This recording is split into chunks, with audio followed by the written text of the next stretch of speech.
What's up, everybody? Good morning and a very happy Thursday to you all. A DK Show coming to you from the TDS Sports Talk studios this morning. A big thanks for making us a part of your start. Whether you're listening on the radio dials, 105.1 FM, 790 AM, available to stream up online at sportstalk1051.com. You got the Wisco Sports App. You can download that, take it on the go. You got your smart devices like your Alexa speakers.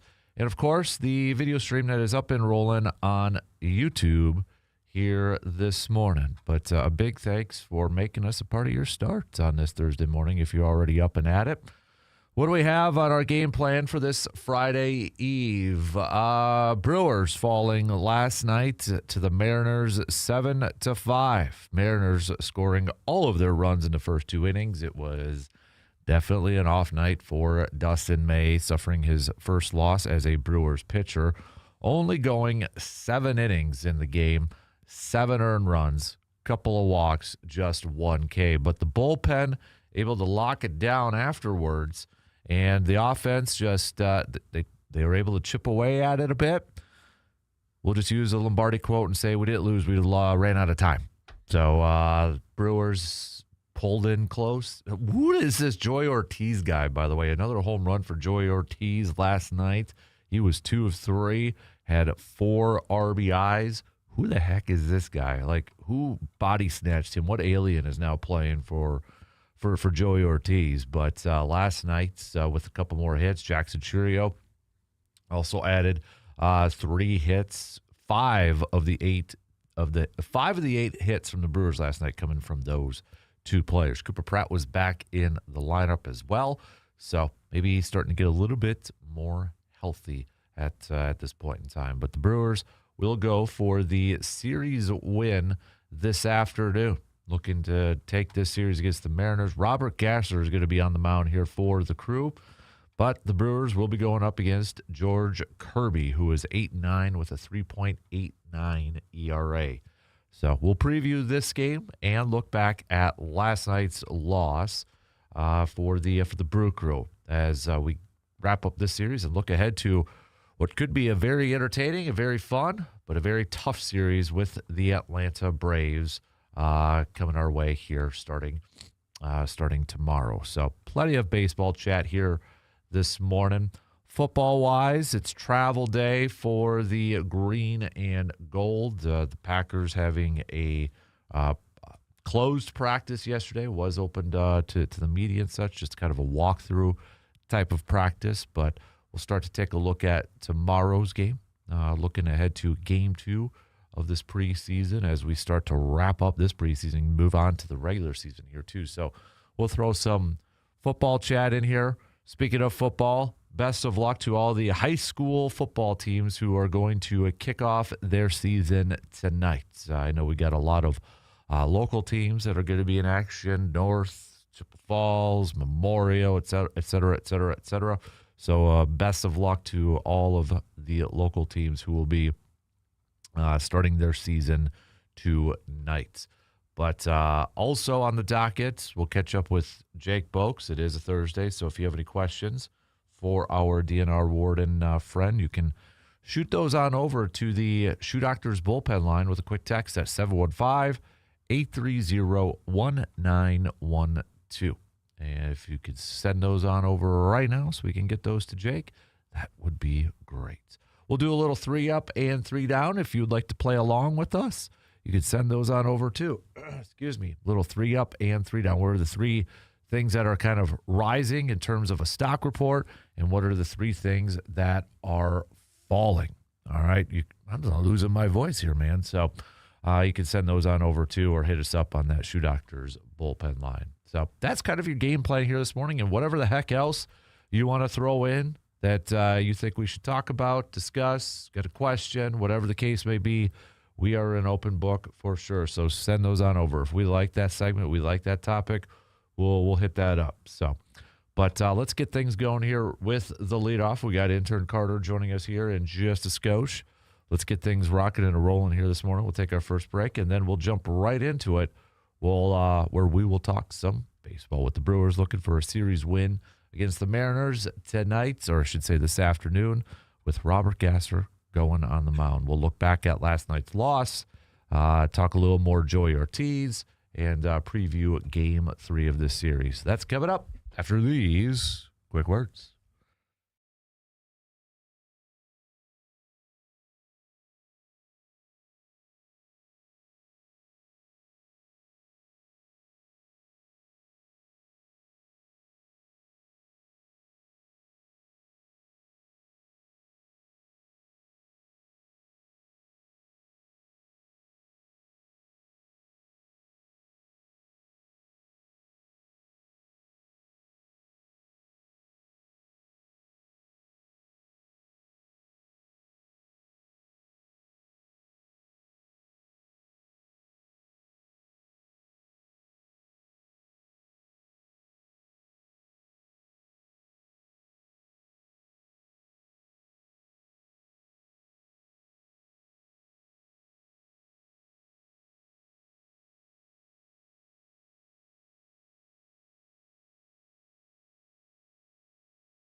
What's the latest and greatest going on at Hy-Vee in Eau Claire right now? Well, simply check out their weekly ad deals. You could go to the Hy-Vee Facebook page and check out the flyer yourself, or you could just, listen right here because they've got Hy-Vee Choice Reserved beef, bacon, wrapped top sirloin fillets for just a $3.99. Not a bad thing to put up on the grill here towards the end of August, or maybe you're kind of doing a little preseason backyard grilling for tomorrow night's game.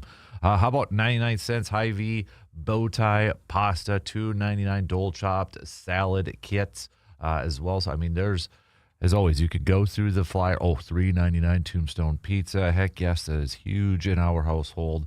$2.49 Lay's potato chips. So if you're looking for some snacks or some quick meals with this time of year, especially with school starting up here soon, you can go over to Hy-Vee in Eau Claire and save some money while you do your shopping, but also saving at the gas pump with their perks. So it's like a 2-for-1 savings deal there too. But you can, again, go to the Hy-Vee in Eau Claire Facebook page and just check out their weekly flyer. And don't forget to follow it too, so you are always up to date on if they got a quick sale, a 1-day sale, 3-day sale, or any events that they got going on, because there's always something happening at Hy-Vee in Eau Claire.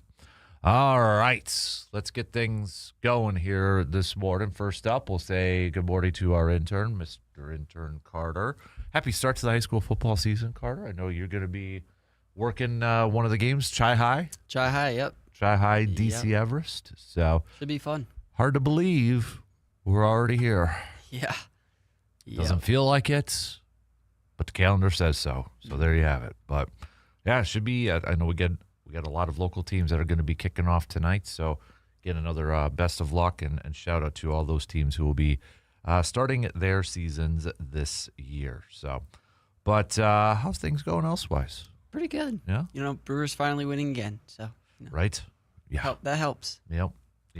Last night they did fall a little bit short. Dustin May, typical, right? I mean, you go 22-0 in a win, and then goes complete opposite there for a hot minute. But you kind of figured the Mariners probably wanted to come out a little hot, and after getting embarrassed the night prior and put up some runs early, and well, they put up 7 in the first 2, and that's all they needed. Brewers offense tried to climb back into it, just ran out of time. Dustin May not on it last night, clearly struggling and just going 2 innings. But give Brewers, if we look at some of the positive things from this game, give them credit from the bullpen. D.L. Hall going 3 innings.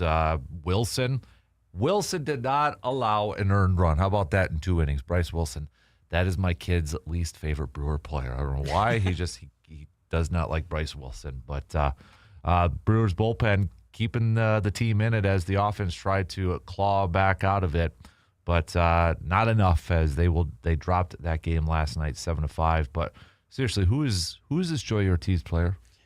I don't know who he is. Like, is this somebody completely different now? I mean, what are we doing here? 7 home runs now on the season after another one last night.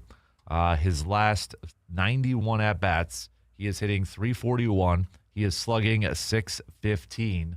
In his last 7 games, slugging .667 and hitting .375. Who is Joey Ortiz right now? Can we bubble wrap this? Can we preserve this so we get this in October when we get to the postseason? I mean, you look at it, this isn't just something completely recent, because the month of July he hit .309, and so far in the month of August, the guy is hitting .364. Now, if he continues to hit .364, we take that every day of the week and twice on Sunday. Mm-hmm. Probably not going to happen. But if he hits around 300 for the rest of the season going into October, you keep that man in the lineup. No more overthinking this. Keep that. You know what? In fact, I would even move him up in the lineup. Keep him where it's at, because just don't mess with anything right now with Joey Ortiz. But who the heck is this guy?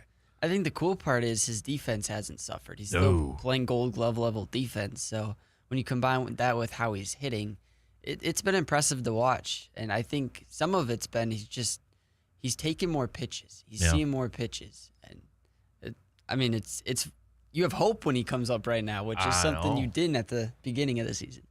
Dare I say, do we have more confidence right now in Joey Ortiz and like Christian Yelich and stuff? I mean, great googly mogly here, but it's fun to watch. You mentioned the defense too. I know the other night when he was playing short, I mean, just so smooth, and it's this is the version where he's going to make things more interesting now in the offseason. If I know we're getting ahead of ourselves, but if we get to that point in the offseason, and let's say he finishes off this season still playing at this high level, he may have saved the job and become the starting third baseman. Sure, we'd like a little bit more power and such, but man, give me a guy who's hitting .341 in his last 90-some at-bats, and he's got 7 home runs so far this season. His season numbers you take away that probably first month of the season, month and a half, and but he's easily playing at an all-star level right now.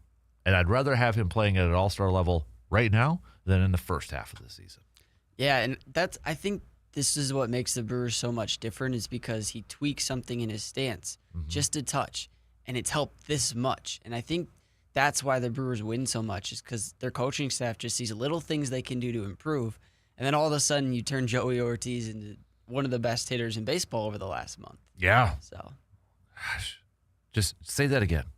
Yeah. Say that again. One of the best hitters in baseball in the last month. He's got the highest OPS in the National League in the last month. And I mean, his season OPS number is now up to 701. He is hitting at .252 on the season with an OPS of a 701. If we rewound it at March and said, you are going to get Joey Ortiz hitting .250 this year with a 700 OPS, would you take it? Yeah. Yes, we all would have taken that. 100%. We would have taken that in a heartbeat.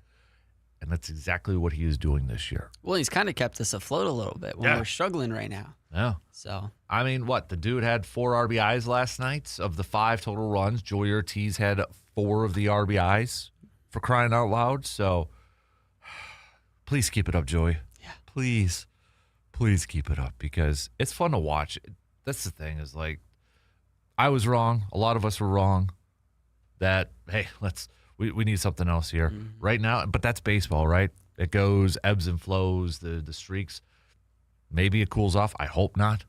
Let's keep riding the Joey Ortiz train right now, because he's fun to watch. Yeah. He's a lot of fun to watch, whether it's on defense, and can't believe I'm saying it, but right now on offense too, he's fun to watch. But so Joey did his best to carry that team last night. Just didn't work out. Dustin May going just 2 innings, 7 hits, 7 earned runs. Got in that hole right away in the first inning. But, I not too concerned right now. I mean, you look at the first 2 starts, and he was great for the Brewers. Pitchers are going to go through this. But Dustin May said after the game, there was a lot of stuff I could have executed better, but it was one of those outings where you can't be super frustrated with yourself just because you didn't really give up any hard contact. So, you were still beating guys and stuff, but they were just putting it where we weren't tonight. So, yeah, I think one positive thing maybe in this thing, the fact he only went 2 innings, he's going to be fresh for his next start going forward. But I think you just kind of move on if you're Dustin May and just get ready for your next start. So I hope people aren't completely losing their you-know-whats and thinking the sky's falling with Dustin May. Let's see how he responds and bounces back to that. I think it was just a little bit of bad luck. I mean, like you said, the Mariners were stone cold. They were going to score some runs eventually. Yeah. I mean, they almost got swept last series before the Brewers, and they didn't score many runs. So they were going to score some eventually. And, I mean, even in the first inning with 2 outs, there was a blue single in front of Bowers. If that's the thing, if that's Frelick or Lara. Caught. Yeah. And so it's a little bit of bad luck. And then they're out of there with only 4 runs. And now, I mean, we win 5-4. So it's just, I think it was a little bit of bad luck. Yeah. I'm glad you brought up that play, because, I mean, that scored, a couple of runs on that. And if that is a normal outfielder and not Jake Bowers, that's caught. Mm-hmm. Does that change the outcome of the game or the complexity of the game? I don't know, maybe, but it made a difference in that first inning to add a couple more runs to that. So that's what you're going to get by having Jake Bowers in right field. But you also want his bat in the lineup. Yep. You want Andrew Vaughn's bat in the lineup. So those are the things, and can't necessarily put Andrew Vaughn at third anymore because we just got done singing the praises of Joey Ortiz. So, but it's one of those things that, and I think he said it correctly, they were just kind of hitting it where they weren't defensively. And Mariners were going to come out swinging because they were probably a little frustrated and embarrassed from the night prior. So let's regroup and get the win tonight with Robert Gasser on the mound here for the Crew. But George Kirby is going for the Mariners. Kirby so far this year is 8-9 with a 3.89 ERA. He's coming off of no decision against the Astros back in the 14th, where he only went 4 2/3, and he gave up 5 earned runs. Before that, 5 innings against Tampa Bay in a no decision, 1 earned run. And then back on the second against Minnesota, 7 innings, no decision, 0 earned runs in that game. So far in 3 games in the month of August, he is 0-0 with a 3.24 ERA. When we look at it from an experience standpoint, you got Bowers has 7 career at-bats against him. Over. Vaughn, 9 career at-bats, just 111. Other than that, you got everybody else that's kind of about 1 game or a couple at-bats a piece there, so nothing really to write home about. Robert Gasser going up. He's coming off of a loss against the Dodgers where he went 6 1/3, giving up 8 hits, 3 earned runs. But I think it's still a quality start for Robert Gasser at that point, and that's the game before Minnesota. He just went 4 2/3, giving up 3 earned runs, and then against the Angels, 5 innings, 1 earned run here. So Gasser so far in the month of August in those 3 games, he's got a 3.94 ERA. The thing that concerns me with Robert Gasser here is what version are we going to get? I think right now from all the starters, you can maybe throw in Shane Drone in this. Maybe the most up and down, like from a consistency standpoint. What are we going to get from him? What version are we going to get from him this afternoon? Because this is a series, Brewers. You got to still. Yeah. These are the series you got to win, right? Mm-hmm. I mean, you got the Braves coming up here. Not to look too far ahead, but one of the top teams in the National League. I know we're all geeked up and excited about it. We're going to have Mizorowski versus Chris Sale this weekend. But we got to take care of business here and got to win this game tonight to secure this series win. And, for me, Robert Gasser, I like the guy. I think, he's shown some good outings. I'm nervous because I don't know what version we're going to get tonight. Yeah, and I think it's a little more nervous, too, because you don't know what version of Kirby you're going to get. Yeah. And he can be shut down. He's a really good pitcher. Yep.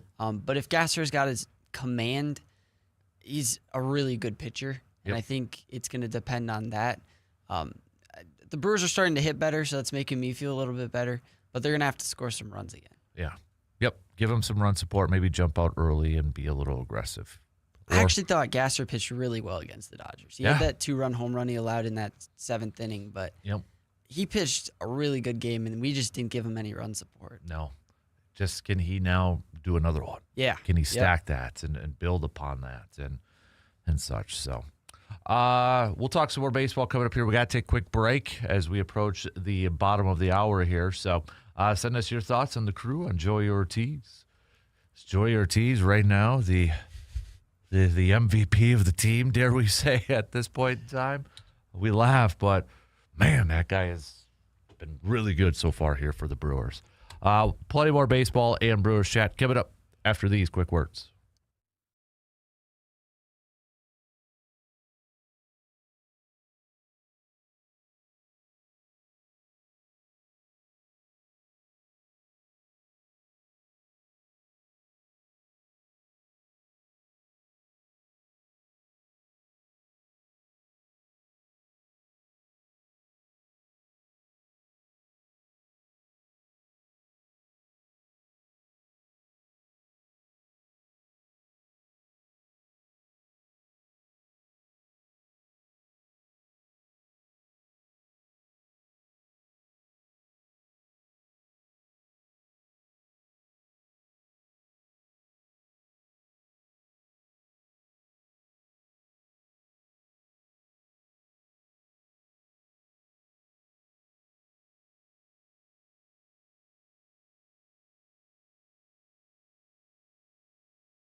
It happens every year. 1 minute you are grilling some burgers, maybe heading to the lake and watching the kiddos play some baseball. The next thing you know, you're shopping for some school supplies and wondering where the heck summer went. Before the backpacks come out, and I know some of them already came out, some of them are already back to school.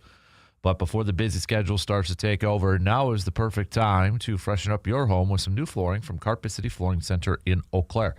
Whether it's some soft new carpet for the family room, durable luxury vinyl planks like some rigid max flooring for the rest of the home, the team at Carpet City Flooring Center will help you find the perfect floor for your family and your budget. They are locally owned, they know Wisconsin homes, and they are committed to making the process easy from start to finish. Make the most of these last weeks of summer. Stop on into Carpet City Flooring Center in Eau Claire today, because home is where Wisconsin families make their best memories.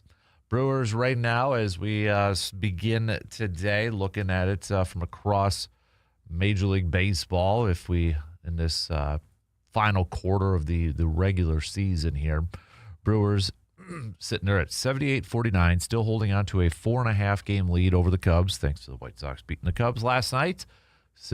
But Braves also holding on to a 4.5-game lead over the Phillies. Dodgers in complete control of their division, 9 games ahead of the Padres for that division. The wild card in the National League, Cubbies, Phillies, Padres, and then the Diamondbacks are just 1 game back, but the Cardinals just 3 back.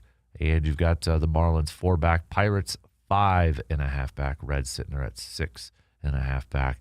That's a crazy AL wild card chase for that final spot. I think, is it fair to say we know the 2 wild card teams? It's going to be 2 of the 3 from the American League East. It's either if Tampa Bay doesn't win a division, there'll be a wild card team, but it's 2. The top 2 are going to come from the AL East. Yeah. So it's pretty much a race for this final wild card spot.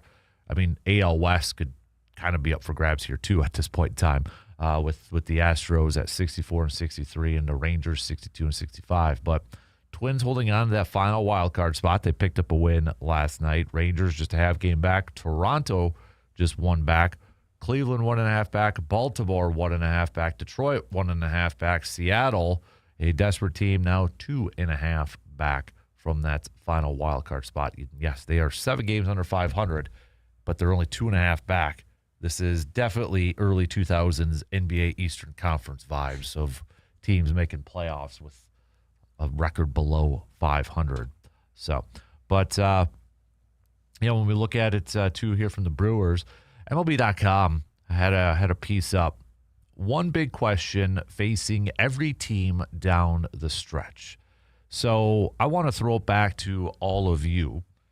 What do you think is the biggest question facing the Brewers as we are now down the stretch? And maybe it's the same as what Adam McCalvey from Brewers.com picked.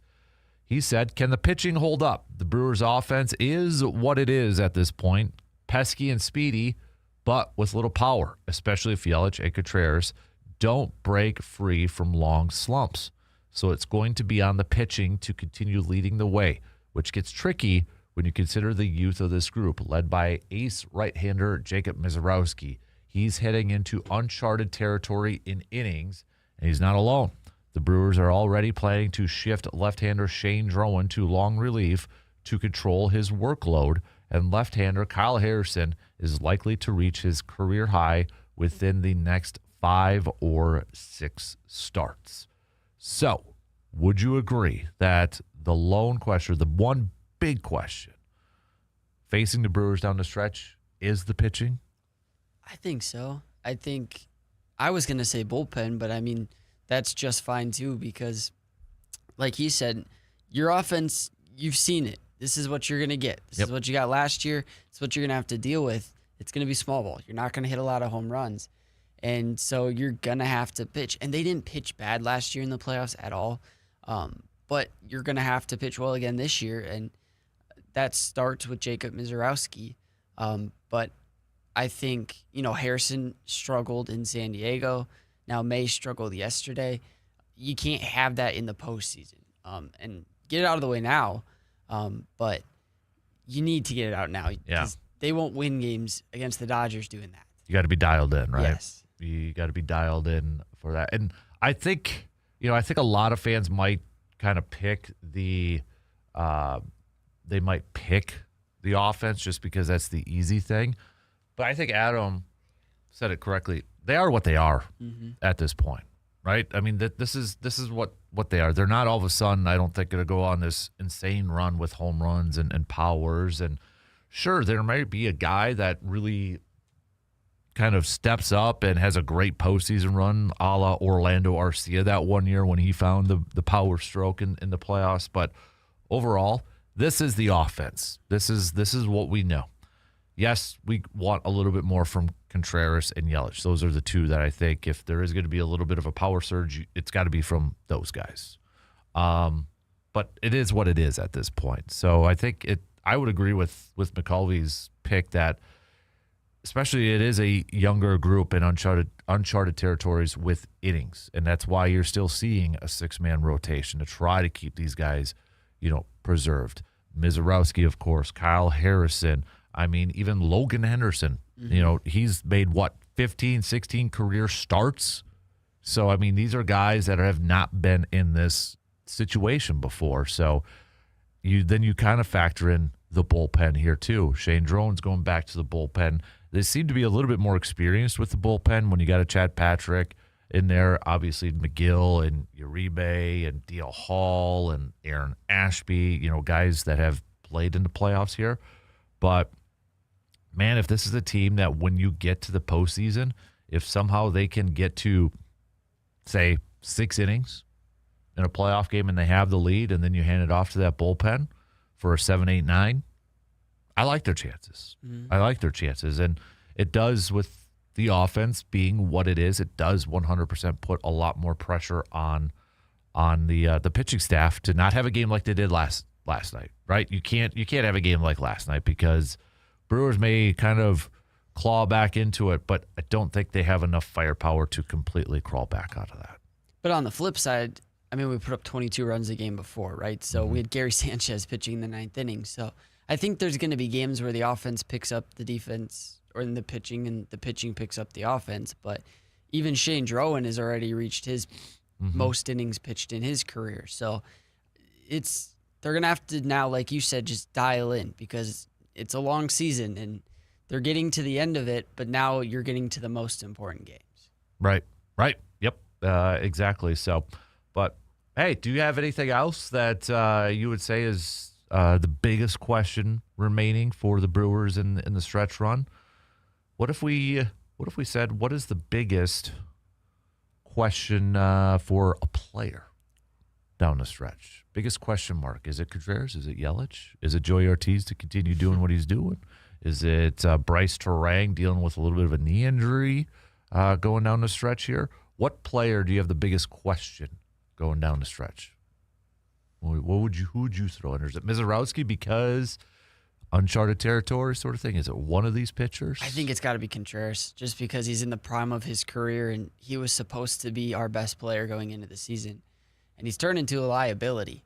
And he kind of started hitting well in Dodger Stadium, but that didn't follow to Seattle back to American Family Field to play Seattle. So if he doesn't break it, it's going to be tough because he is your leader. He is one of your better players. And in my opinion, some of his hitting struggles have coincided with a little bit of defensive struggles. And so he's got to, if he hits and plays defense, there's a chance you could go pretty deep in the playoffs. But without Contreras hitting, kind of in trouble. Because he was supposed to be your power bat. Yeah. It's, you look at it, too, what he's been doing here in the last 108 at-bats, just $176 and just slugging .324. And it has, just a little bit better in his last 7 games, but that's $192. So not a whole lot better. Yeah, I think Contreras for sure. You look at him and, so far this season, he's .257. That's below his career average. His on base is a 330, below career average. OPS, 711, below his career average of 789, though. So he's definitely got to be that guy because if we are in a situation where Contreras is batting down in the 7th and the 8th spot again, like we saw earlier in the weekend, I think that's a sign that, okay, our offense is kind of struggling here a bit. So, yeah, I could definitely see Contreras in there. I think for me, I'm just kind of curious, too. I'd throw this one in consideration. How much is that knee going to bother Bryce Terang down the stretch? Is it something that we have to pay attention to? Is it something that is going to be a factor? Now, he did steal a base last night. So, but you kind of look at, his last 15 games, he's only hitting 207 too. So his offense has been struggling here a little bit.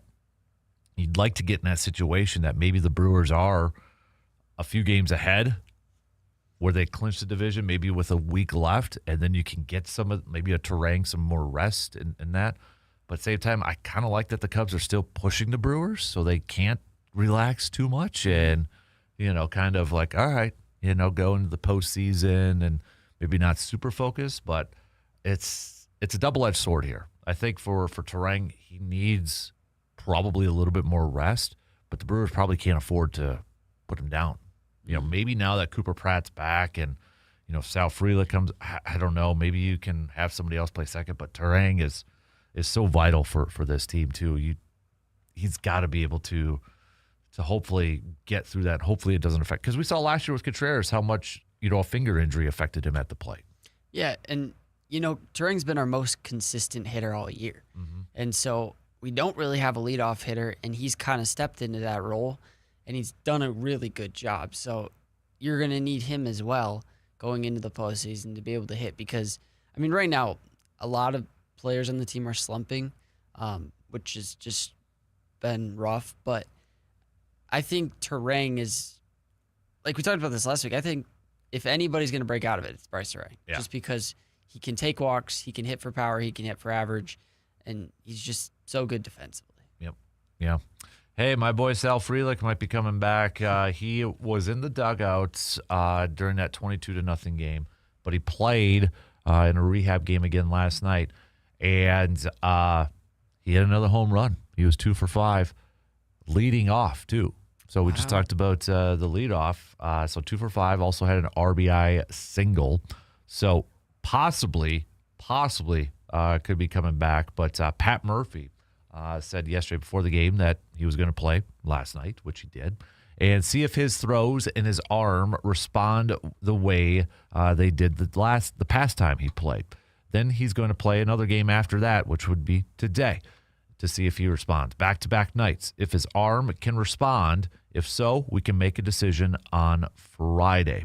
I don't think we'll ever know when he was asked about if his arm has been the reason for his offensive struggles. Knowing Sal the way we all know Sal, he was not going to speak up about it.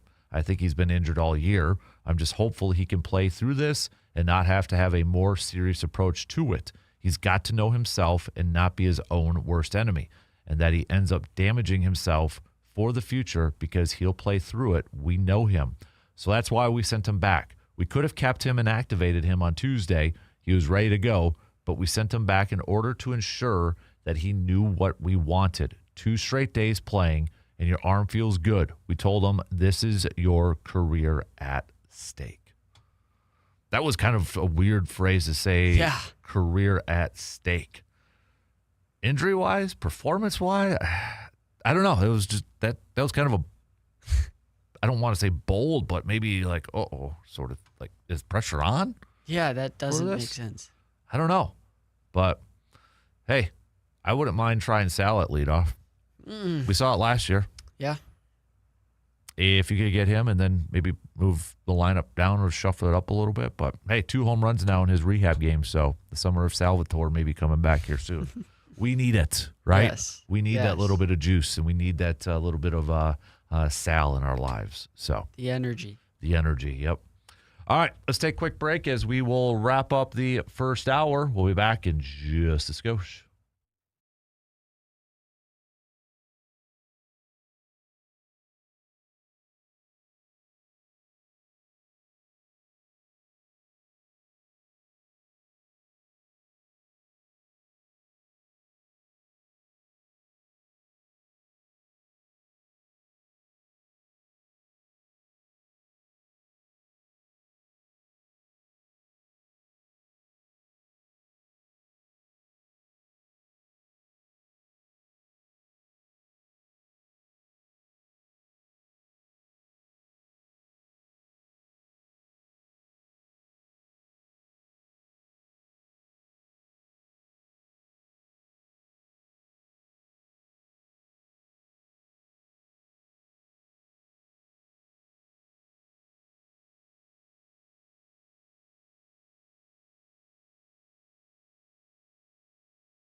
The fall sports season is on. From Friday night football to volleyball, soccer, cross country, athletes across the Chippewa Valley are getting ready to compete. But when injuries happen, getting the right care matters. Chippewa Valley Orthopedics and Sports Medicine specializes in helping athletes getting back into the game with expert orthopedic care, sports medicine, and treatment that you can trust. Whether you are a weekend warrior or a high school athlete chasing your goals, their team is here to keep you moving. Chippewa Valley Orthopedics and Sports Medicine, your partner in staying active, healthy, and ready for the season ahead.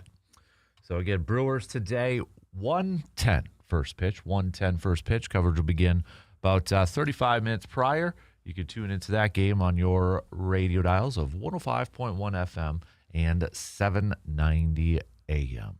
We'll see if the Brew Crew can pick up a win and secure a series win ahead of what should be pretty fun, close, tight matchup with the Braves. Maybe even a playoff preview between the Brewers and the Braves here. So pitching-wise, for the guys that is slated to get the start for the Brewers in this game, yes, we are going to see a Jacob Mizorowski versus Chris Sale game too. So Jacob Mizorowski versus Chris Sale tomorrow, Logan Henderson on Saturday, and Shane Drowan then on Sundays. So that definitely will get people pumped up for tomorrow night's game when you have those two aces on the mound. Should be a good matchup.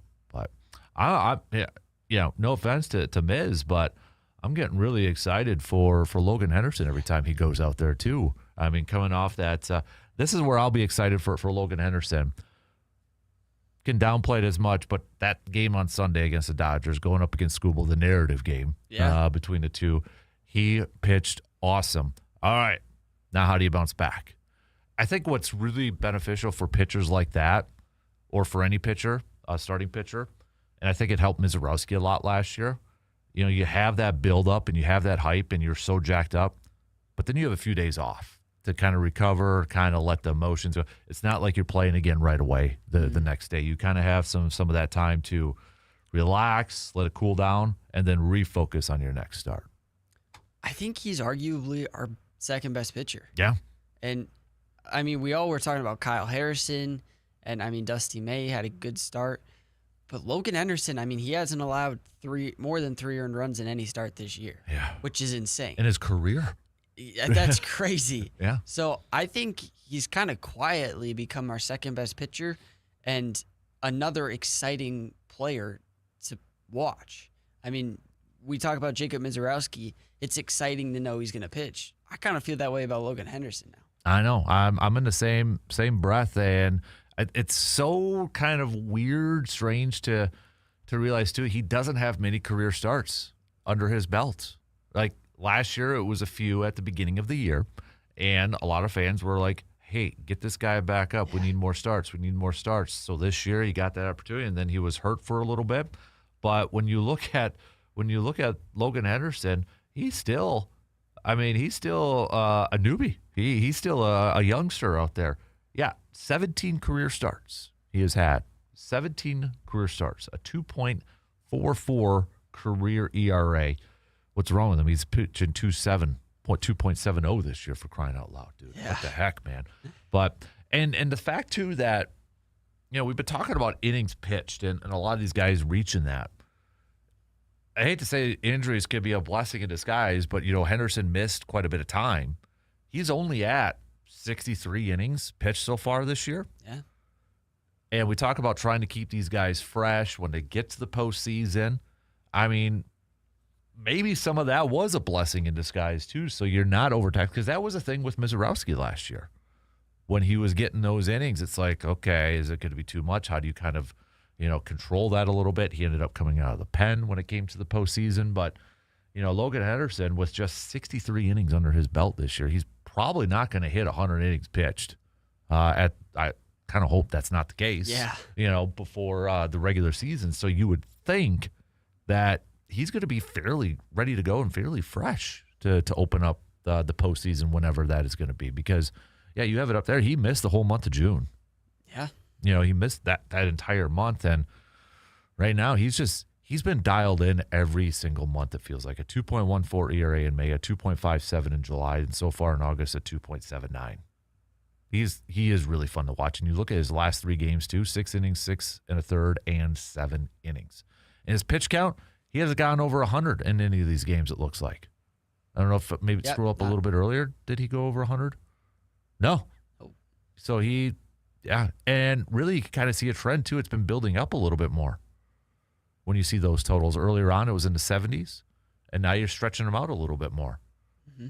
You know, that last game in July against the Giants, 93, 83 against Pittsburgh, 91, 93. No, he's a lot of fun to watch. And you're kind of hoping he hits his stride going into the postseason. The cool part is he was able to pitch so well at San Diego, a really good team, and then at L.A. Yeah. And another super good team. So he kind of rises to the occasion just like The Miz. And, I mean, I think he's got to be your second pitcher in the postseason. I mean, you even go back to that game against the Dodgers on May 22nd. 5 innings. He only gave up 2 hits, no earned runs, struck out 7. Yeah. Look at the teams he's gone up against. I was at that Yankees game where he went 5 innings. He gave up a couple earned runs. One of them was a solo shot to Aaron Judge right away, but he settled in nicely after that. That was the walk-off Bryce Terang game on Mother's Day. So, I mean, he's gone up against good lineups, good teams, and might have been one of the few bright spots of that West Coast trip. Like you mentioned, he got charged with a loss at San Diego, but it's still a quality start. And, you know, a lot of guys struggled to go on that West Coast trip, but I think that worked out for Logan Henderson to get that experience, continue to be getting this experience, because when you get to the playoffs, we know those are the cream of the crop. So, and well, he's going to get another one with this Braves team coming up this weekend. All right, shot clock is going to cut us off here in about a minute. So coming up next hour, let's talk a little football. It is travel day for the Pack as they get set to take on the Denver Broncos for preseason game number 2. Could be a big preseason game number 2. Explain that coming up in the next hour here. So we'll hit that up. It is a 3 up and 3 down Thursday. What are 3 things that are up? 3 things that are down. Bo a little bit earlier said Brewers, Ortiz, and Packers for his ups. Downs, Dodgers, Cubs, and Musgrave. So if you want to make your picks, you can send those on over to us as well. So we'll talk about that. Don't forget, Jake Pokes also joins us. We'll chat a little outdoors with him, answering your questions. So if you have any hunting, fishing, outdoor-related questions, please text those on over to that Shoe Doctors bullpen line at 715-830-1912 so we can forward those along to Mr. Bolks, who'll be with us at around 8:30 this morning. So, all right, shot clock's going to cut us off. We've got 1 hour in, but we got 3 more to go on this Thirsty Thursday, this Friday Eve. What's on your mind? Let's hear from you, all right? We got some news updates. We'll be back in just a couple minutes.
All right, here we go. Second hour kicking off right now on this Thursday morning of August 20th. If you're up and at it, good. You should be. And thanks for hanging out with us here this morning. First hour, we spent talking all Brewers, all baseball, and we'll talk some more Brewers and baseball in the next 3 hours here as the Brewers get set for Game 3 of this series with the Mariners. 1:10 first pitch. Robert Gasser is getting a start for the Crew. You can listen to that game on your radio dials of 105.1 FM and 790 AM. Coverage will begin at about 12:35, about 35 minutes prior. So we'll get back to that. We've got Jake Bilks joining us at about 8:30. So we need some questions. If you got a hunting, fishing, outdoor related question for Mr. Jake Bilks for our Tailgate Outdoor segment, please text those on over to us at that Shoe Doctors bullpen line at 715-830-1912. Packers traveling today traveling today because tomorrow night is game number 2 of the preseason schedule for the Pack. And I think, we got Inter Carter joining us here too. I think this is a pivotal game for a lot of players. For some, I shouldn't say maybe a lot of players, but for some players. Because at some point, Green Bay's got to prepare some of these players to be the starters. I'm looking at the guards. I'm looking at the corners. I'm looking at, some of those other maybe jobs that are up in like tight end number 2, that sort of thing. Because next week's preseason game, joint practices with the Cardinals, I want Green Bay going into next week with a pretty good idea or a pretty good thought of like who our week 1 starters are going to be. So I think a lot is going to be dependent on how tomorrow night's game goes. Specifically, maybe looking at those guards. They've been rotating a lot. I know Aaron Banks just came back, and I think he's probably going to get a start, but could Burton maybe become the starter? It looks like Jacob Monk might be the other starter. Anthony Belton, is he going to have a chance to reclaim that starting spot? So I think this is as big as a preseason game could probably get, because there's still some jobs up in the air, whether it's for starters or maybe the primary backups here too. So that's what I'm kind of looking for tomorrow night's game. Yeah, it's going to be interesting to watch kind of how LaFleur approaches it, especially with the starters entering the game. I know he said something like 30 to 40 plays in the preseason, so it's probably a drive or 2, depending on how long their first drive is. But the one I'm interested in is offensive line too, because Aaron Banks, he's shown he can't stay healthy. He wasn't great when he was healthy, and they're keep talking about how well Jager Burton is playing. I mean, I wouldn't be surprised if Aaron Banks is not a week 1 starter. Mm-hmm. That wouldn't surprise me anymore. And I think that for how much you're paying him, that's not great. But at the same time, everybody can use a backup offensive lineman. Yep. So it's not the end of the world. Yep. And I know Kennard is still out. Maybe you're looking at that swing tackle approach. I know they've been asking a lot of Anthony Belton to keep switching positions, but I think, with that injury of Kennard, it kind of like, okay, who's your swing tackle? Is it Belton? I don't know what the plan is, to be honest with you. They've had John Williams, who has had a nice camp so far too, but you've got your tackles locked down with Morgan and Tom. You've got your center with Sean Ryan. Monk got a lot of the reps when I was there with the ones along with Aaron Banks, so it looks like Monk is right now the leader for the starting right guard spot. He's also a center by trade too, so we'll see how that kind of plays out. But I would like for them to kind of like, okay, let's roll with this and prepare next week with that leading up to the season with that too, especially with the Cardinals coming in with a joint practice. Kind of gives you a little bit of a better idea of, all right, let's throw what we think our starters are going to be out there. I still think Keyshawn's going to open up week 1 as a starting corner. Brandon Cisse is CB1. That is clearly evident. I don't care what a depth chart says anymore. But like when I was at practice, the only corner that practiced exclusively with the ones every single time was Brandon Cisse. Everybody else rotated with it. He is CB1. Don't care what depth charts say. Don't care what the depth chart says at Packers.com. Brandon is CB1. I think Keyshawn is still going to be CB2, but I think that leash is going to be short. I personally, from what I watched, I liked what I saw from St. Juste. He was a little bit more physical at the point of contact, but I think they're probably going to go with that route. But who knows? What if I think Keyshawn is going to log a lot of snaps against Denver? I don't know Denver's plan. I hope they play Jalen Waddle and some of their receivers. Throw Keyshawn on him and see what he's going to do. Mm-hmm. And if he doesn't perform well and Benjamin St-Juste continues to perform well, you got to make the move. Yeah. We're not in a situation, Green Bay's not in a situation where, well, he's been here for a few years and let's give him the benefit. You don't give a benefit of the doubt when it comes to this stuff. You play who the best player is, who legitimately won that job. Yeah. And if it's St-Juste, it's St-Juste. Or if it's, I don't know if Carrington Valentine's going to have enough time to kind of recover from that, but they also know what they got with him too, based off the last couple of years. So there was, I mentioned it yesterday, there was one play that St-Juste was lined up right across from Golden. I mean, probably closer than what me and you were. I'm like, ooh, is he going to do a little bump and run? He planted his butt on the ground. As soon as that ball was snapped, St-Juste planted him on the ground.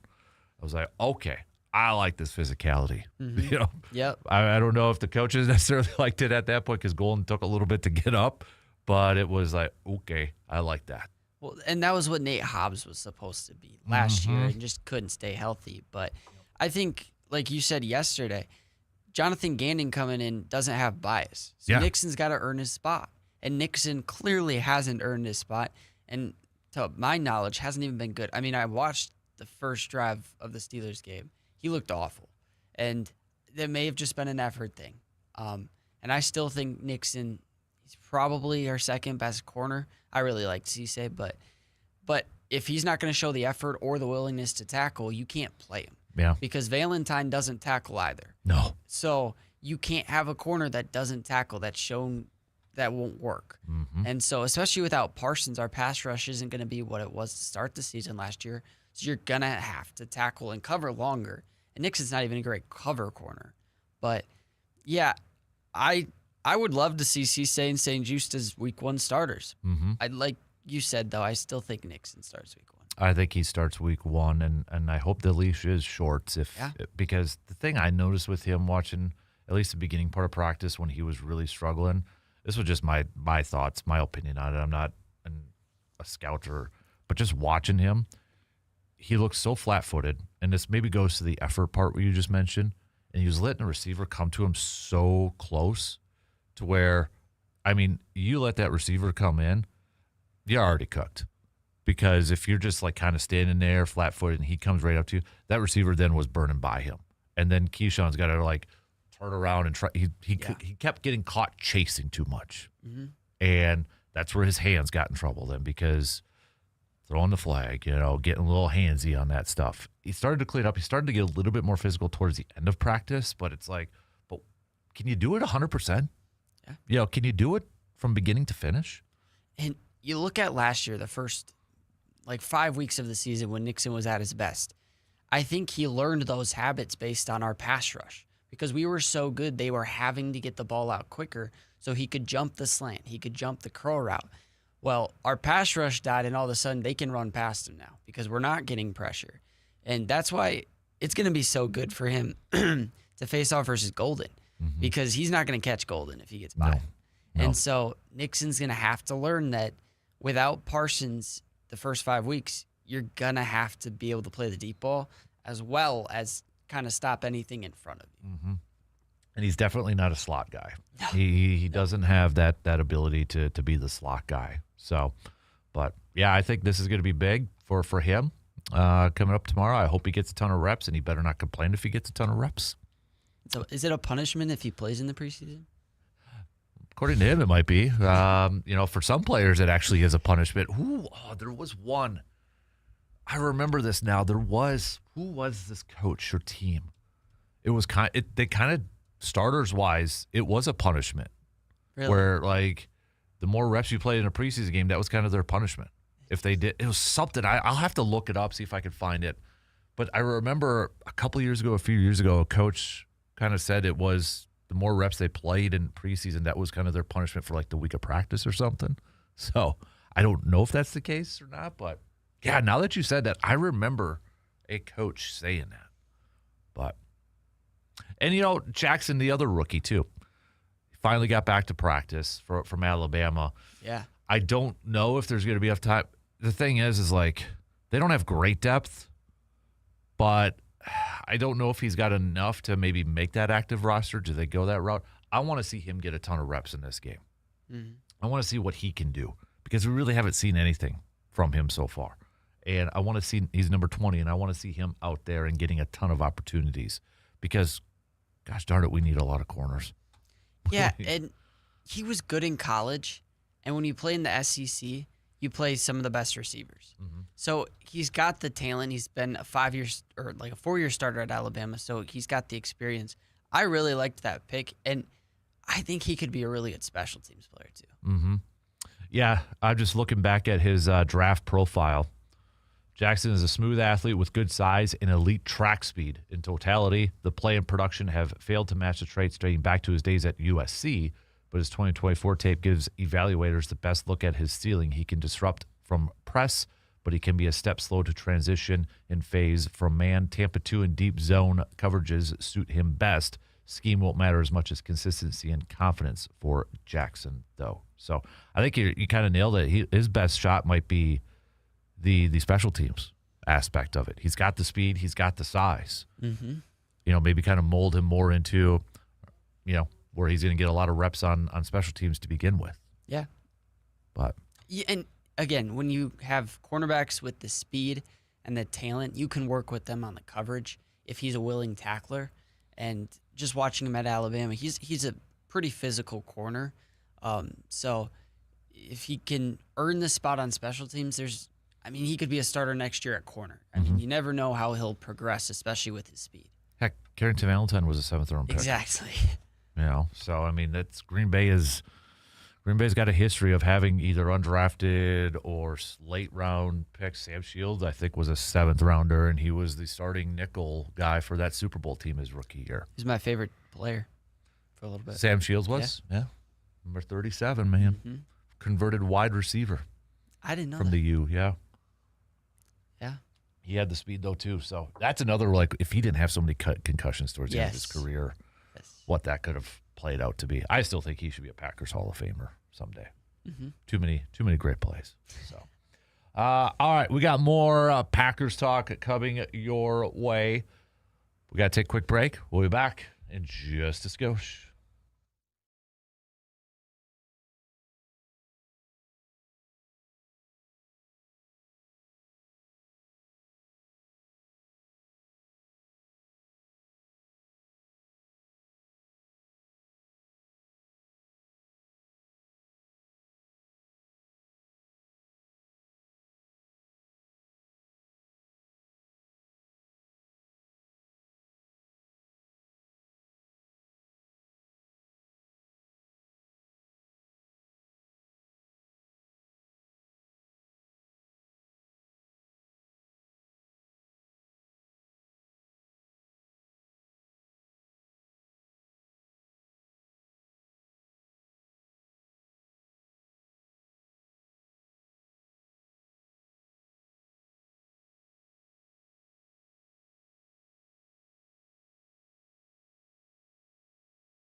When it comes to feeding your family, quality matters, and for great tasting meats, you don't have to look any further than Mike's Star Market in Eau Claire. From fresh cuts of beef and pork to delicious brats, steaks, and all of your favorites for the grill, Mike's Star Market brings you the quality and service that you expect from a true local butcher shop. Whether you're firing up the grill, planning a family meal, or stocking up the freezer, stop by Mike's Star Market today and experience the difference of shopping local. Mike's Star Market in Eau Claire.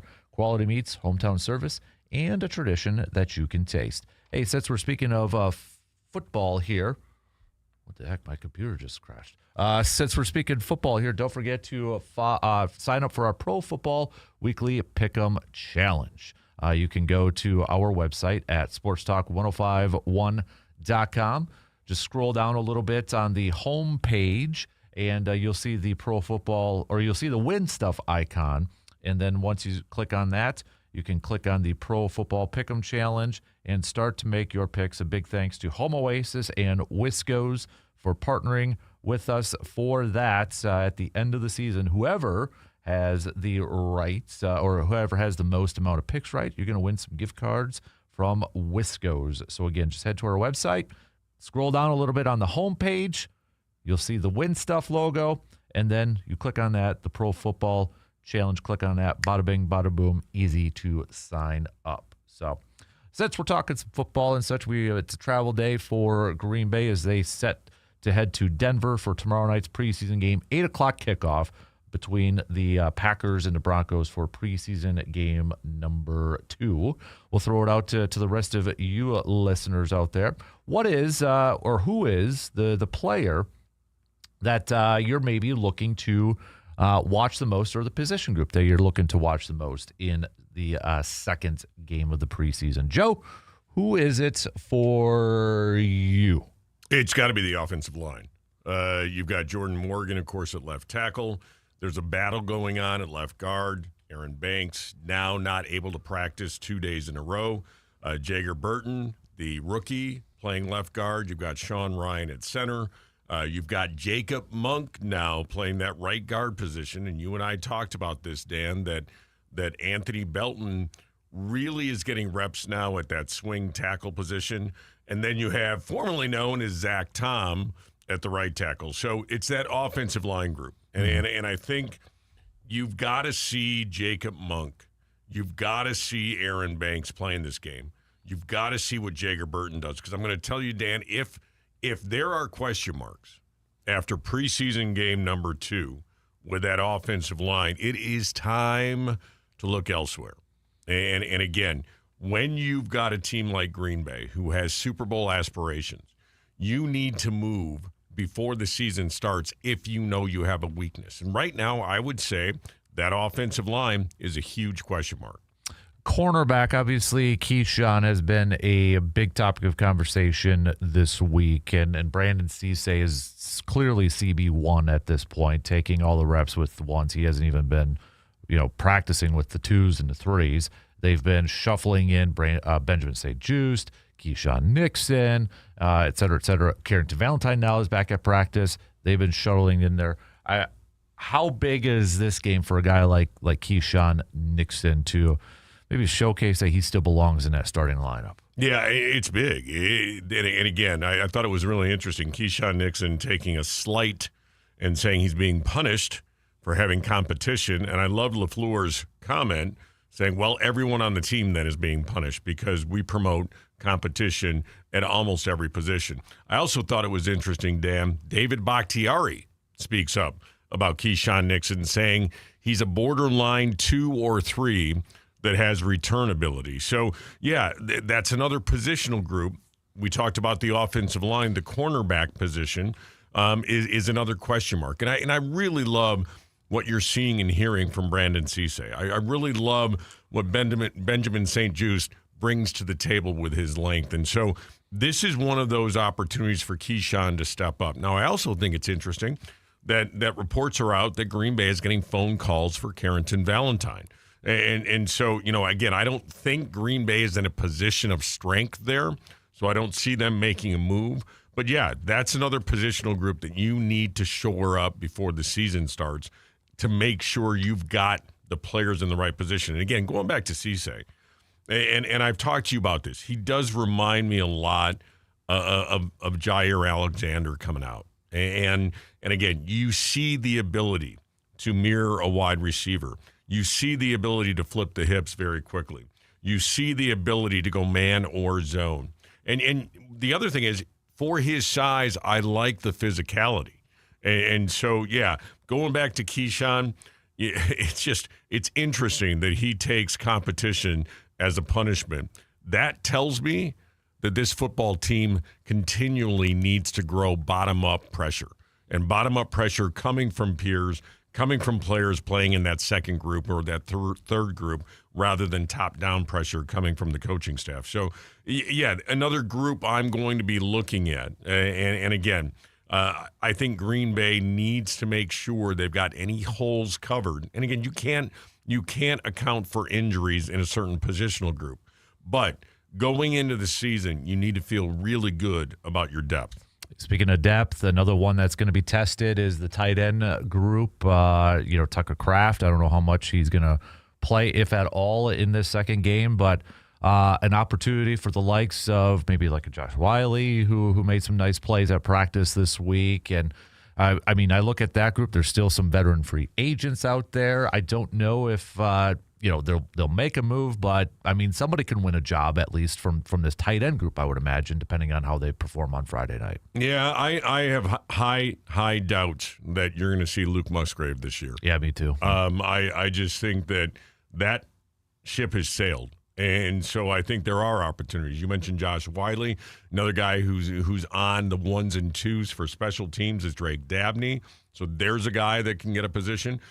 I think Green Bay needs to go get one of those veterans. I think 12 personnel is too critical to this offense, and I think Green Bay needs to go get a veteran. And again, Tucker Kraft, they're saying he's going to reset the tight end market. They're saying he's going to be at that $20 million a year mark, and I don't think that's too high. I think he is critical to the success of this football team, and we talked about it last year in that Pittsburgh game, how much the offense clicked with Tucker Kraft playing at a high level. And so I look at Tucker Kraft as really kind of the linchpin of this offense. So, yeah, I think Green Bay, again, I think Goody needs to be looking at an opportunity there to bring in a veteran to shore up 12 personnel, to give Green Bay some options there. Don't get me wrong, I like Josh Wiley in the like small a third film. or four. Right, yeah. In some of the film and as a 3 and that type of thing, and I think he brings some things to the table. I don't like him as your number 2 tight end in that 12 personnel. So, yeah, another area where you're going to be looking at building some depth. And really quick, Dan, I want to ask you this, because obviously you were in Green Bay this week. First of all, how cool was that? Mm-hmm. It was awesome. Very nerve-wracking, but awesome. Yeah, awesome experience. So got to get to know a few people over there a little bit more, make some networking stuff, and just I was telling Carter this a little bit earlier. The locker room's actually smaller in person. Really? Yeah. Interesting. A little bit, like, it looks huge. It's actually a little bit smaller in person than I thought. Still awesome in there. See, now again, I'm going to go old man on you. Back in the day when I was regularly going to the games and having my press credentials, the locker room was basically the size of Eau Claire Memorial's locker room now. So, again, and Carter can relate to that, of course. He's laughing over there. So, and Dan, one of the things you said to me is just looking at the size-speed ratio up close to some of these players. Mm-hmm. And so was there anybody that jumped out to you that you saw and said, wow, that guy's a dude? Van Ness had himself a flippin' day. Really? He looks leaner. He looks faster off the edge. I mean, it wasn't just like the from the physicality standpoint. He was beating the tackles off the edge. And that's good to hear. Yeah. Colin Oliver is super fast too. And I think he presented a unique challenge because of his size. Mm-hmm. He's that between that edge rusher linebacker, because I know we talked about it last year when he was drafted. It's like, where does he fit in this style of defense? His bend to get underneath those tackles, which I think presents a huge challenge for those big tackles. Mm-hmm. He was super quick off the edge too. So, and they're going to need that. Yeah. Somebody needs to step up with that outside rusher. So that was super cool. You were there. I thought your reports were great. And when you were talking about some of the players that jumped out, that positional group, when you talk about it, it's that outside backer. Mm-hmm. And we've got to find, and Green Bay needs to see, is Van Ness the guy?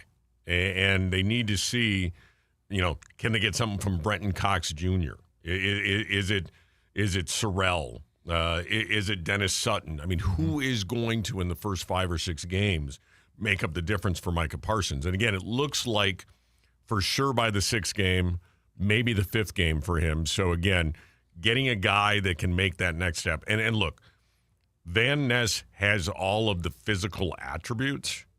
And again, you look at the Rashawn Gary comparison coming out as far as his college stats, where he played, all of those types of things. And I think that Van Ness has another ceiling. Mm-hmm. I think we haven't seen the ceiling yet for him. And I do think, and I always go back to Parsons, talking about Lucas Van Ness specifically, about a guy that he thinks can be a dude. So we've talked offensive line, we've talked cornerbacks.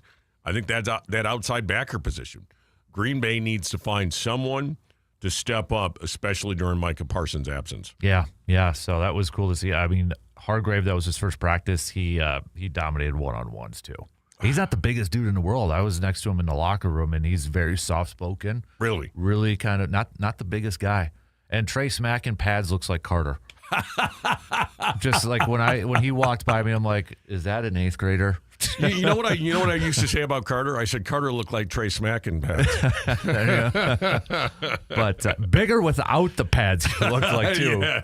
So because he was in his lockers next to McKinney's, so everybody was around McKinney, and Trey's like trying to squeak in and get his stuff, and nobody wanted to talk to the kicker.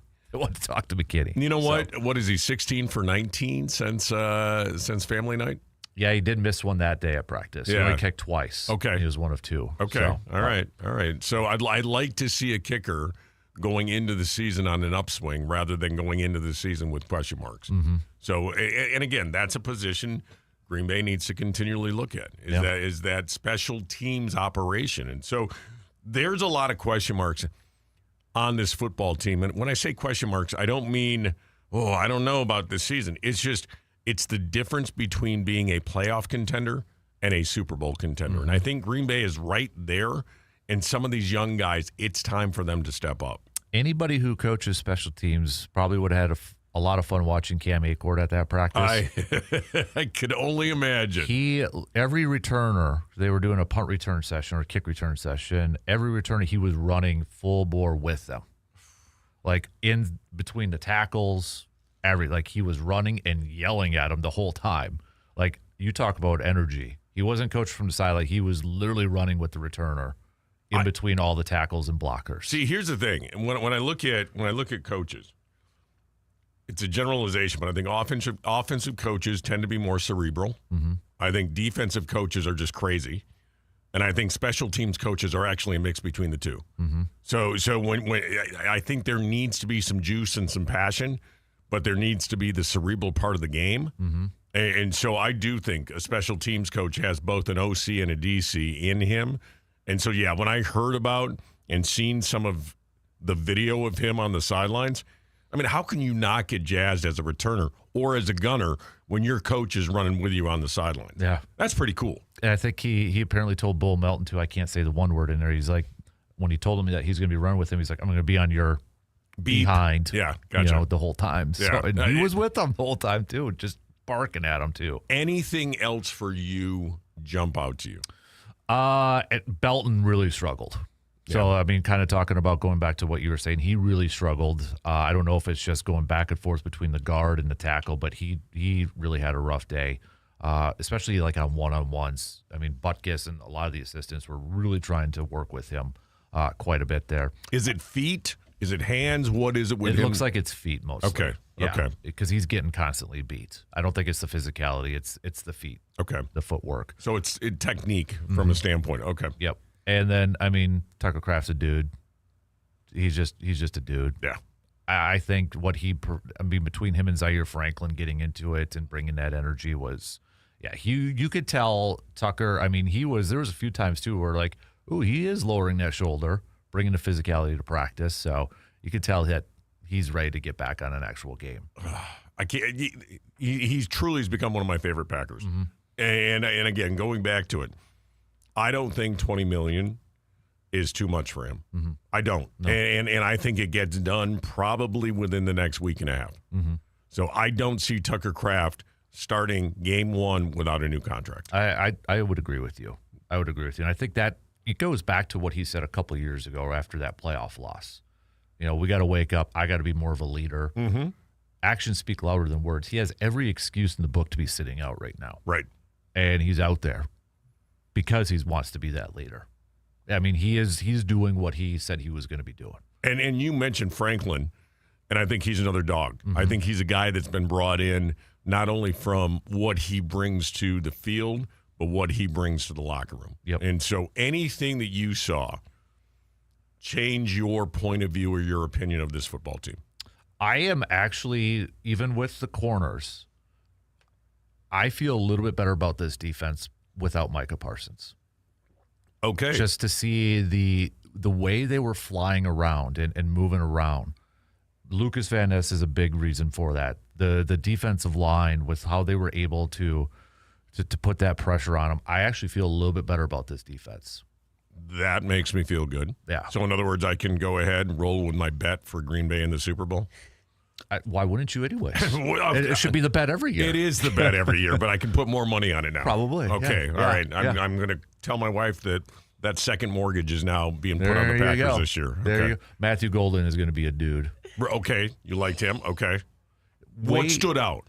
His route running.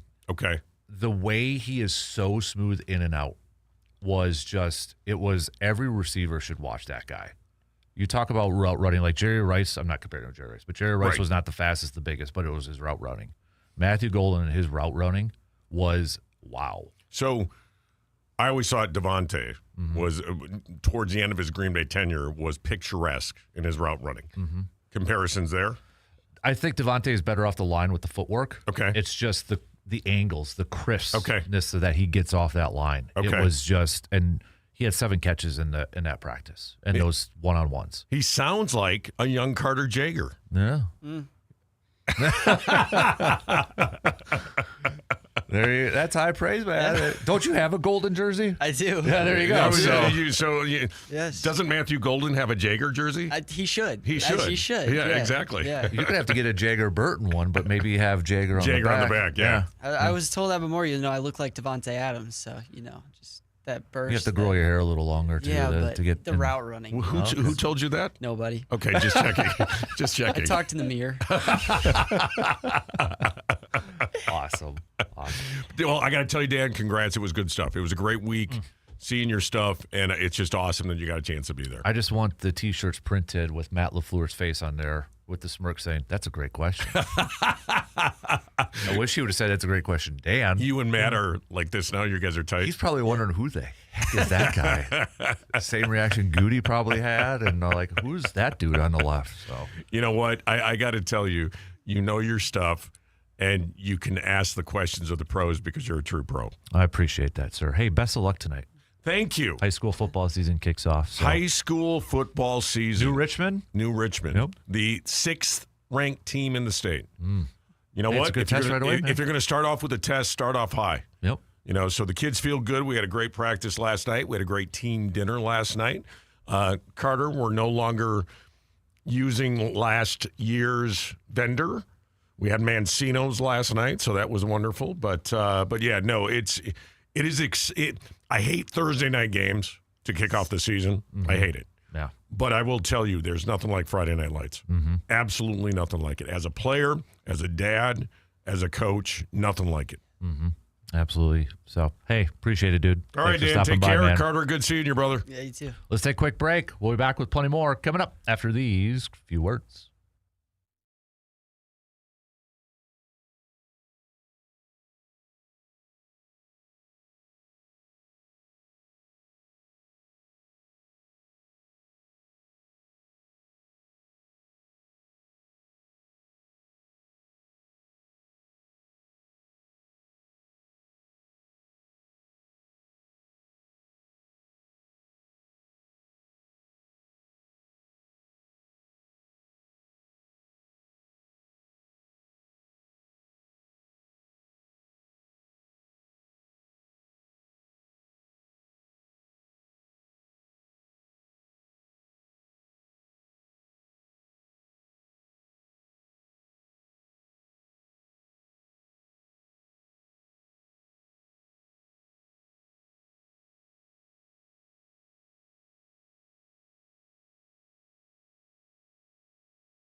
When your vehicle needs attention, make it easy on yourself. Trust the team at AJM Automotive in Eau Claire with 2 convenient locations. AJM makes taking care of your car, truck, or SUV is super simple. Need service? Scheduling an appointment is quick and easy. Just visit ajmautomotiveservices.com and book online when it works for you.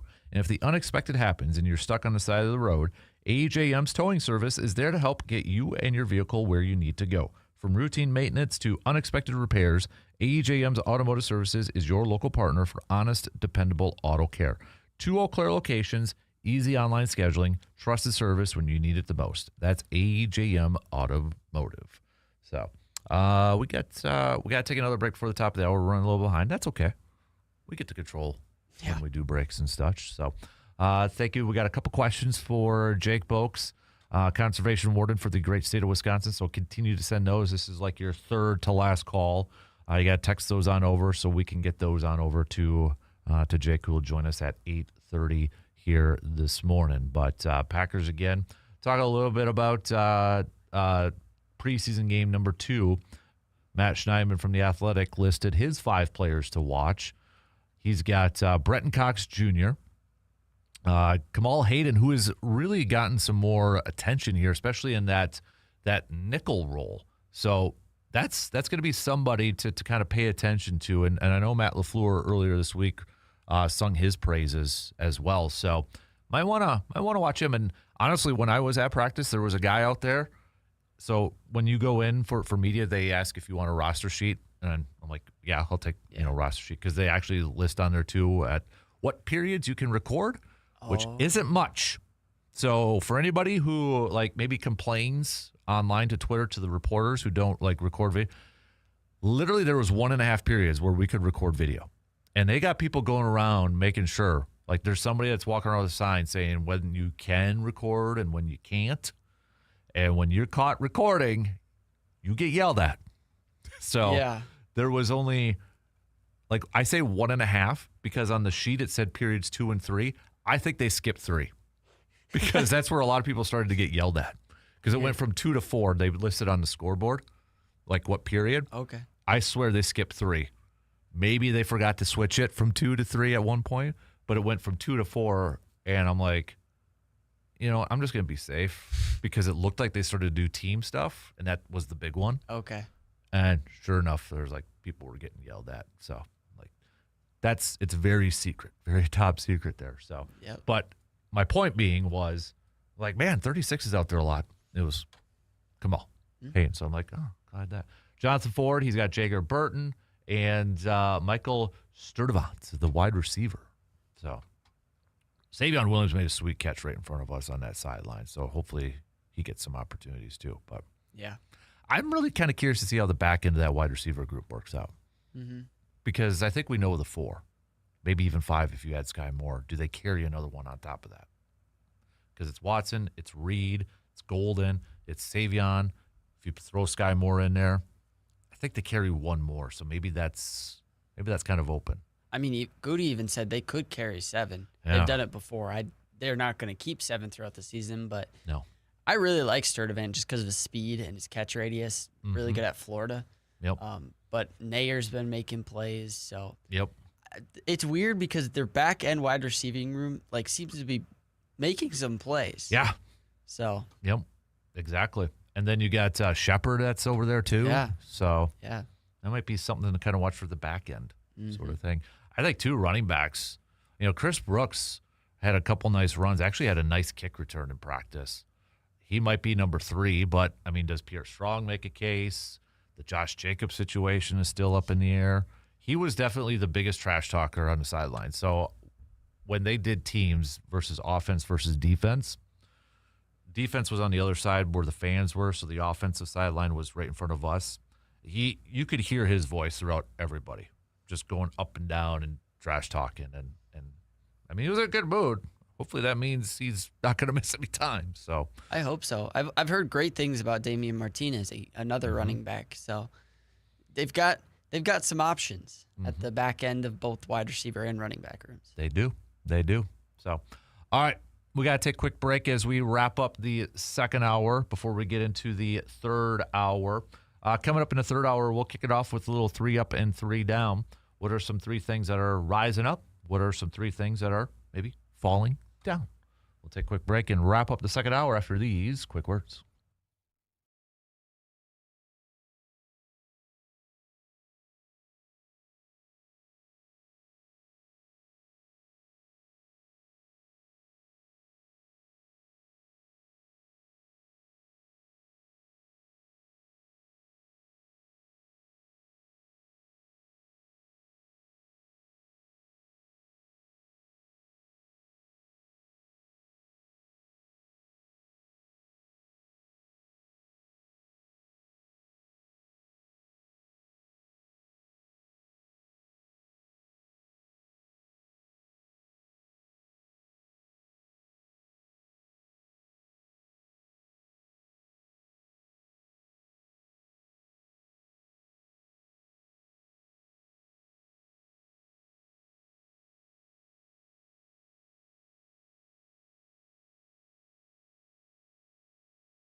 Looking for your next great night out? Well, make it the VFW Post 305 in Eau Claire with live music, exciting events happening throughout the month, great food, cold drinks, and a fun, welcoming atmosphere. There is always a reason to stop by.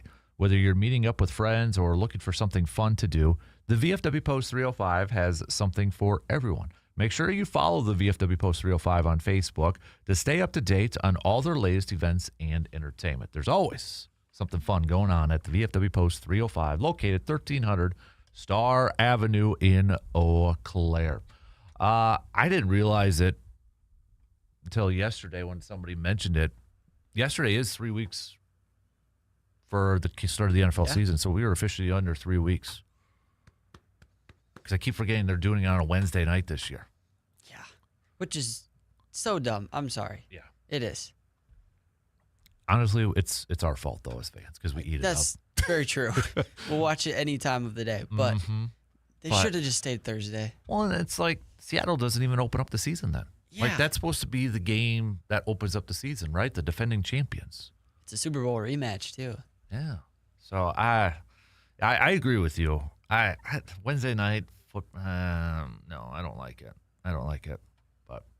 But yeah, less than 3 weeks, baby. So I guess 3 weeks from today is another football game. I guess we could say when Seattle opens it up. So, but yeah, kind of weird. Guess what? 3 weeks from tomorrow is another one. You're right. You're right. College football though starts what? Next week already? I think week 0. Is it week 0? Because I think North Carolina is. Let me bring it up. August 29th. Yeah, next week. Wow. College football. North Carolina, TCU. You got That came USC, quick. San Jose State. So So the Badgers play a week from Sunday? No. No. 2 weeks from Sunday because they don't play week 0. Right. Yep. They They 'Cause they play week 1 like play- normal teams. exactly. I hate week 0 It's stuff. so That's dumb. so ridiculous. Like what? There's no such thing as week 0. There's no such thing as week 0. Nothing. Yeah. But anyways, college football begins a week from. I think when does let me double check for like WIAC schedule here. So like the Blue Golds, they will open up on September 5th too. So that's same normal weekend. But all right, just a couple minutes left to the top. So we've got some 3 up, 3 down coming up in the next hour. We'll kick off with that. Then we'll get back to some more baseball talk. We've got Brewers back in action this afternoon, just a few hours from now. 1:10. 1:10 is first pitch for the Crew. So we'll take a look at that game. Looking for a series win. We'll get back to some more football talk. Who are you going to be following or paying attention to the most for preseason game numero 2 tomorrow against the Denver Broncos? You know, nobody's really mentioned it, and I know it's a preseason game. But last year, Denver's when the season fell apart for Green Bay with all those injuries. Micah, Zach Tom, or was it Elton J? Zach Tom had the injury in that game too. That's when it all fell apart for Green Bay. So bad memories in Green Bay. Let's just get in and get out with no injuries in Denver. I don't care about wins or losses. Let's get in, get some good work, get the heck out of Dodge. Yes. So I do want to bring something up here. I'll do it in the next hour because I'm running out of time here. But we're getting at that point in time where you got some people or some media outlets doing some projections. And The Athletic did the AFC one. And it's kind of questionable at best, I think. So we'll hit that up. I don't know if they've released the NFC one. I'll take a look here in a second. But we'll hit that up coming up in the next hour here too. So I don't want to do projections yet because there's so much that could happen in the next 2 games. That's why I think projections right now and win-loss predictions, pointless. Because it could change in a dime. Oh, they do have the NFC 3 one. hours ago. All right. So we'll hit that up here too. So, all right. Got some news updates coming up here. We're at halftime. We'll kick off the third quarter with a little 3 up and 3 down. Second to final call for any questions for Mr. Jake Boakes, our DNR warden friend who's joining us at the bottom of the hour. We'll be back after these quick news updates from Miss Morgan and the 715 newsroom.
All right, halftime is over with, and we are on to the third quarter on this Friday eve, this Thursday morning of August 20th. Thanks for hanging out with us. Join in on the convo. Hit us up, 715-830-1912. You can also join in on the Section 105 chat room this morning. We got intern Carter across the way. Also, coming up at the bottom of the hour, Jake Bolks will be joining us to chat some outdoor, little outdoors, little hunting, little fishing. If you got any questions for Jake, please text them on over to us right now on that Shoe Doctors bullpen line at 715-830-1912 so we can get those on over to Jake.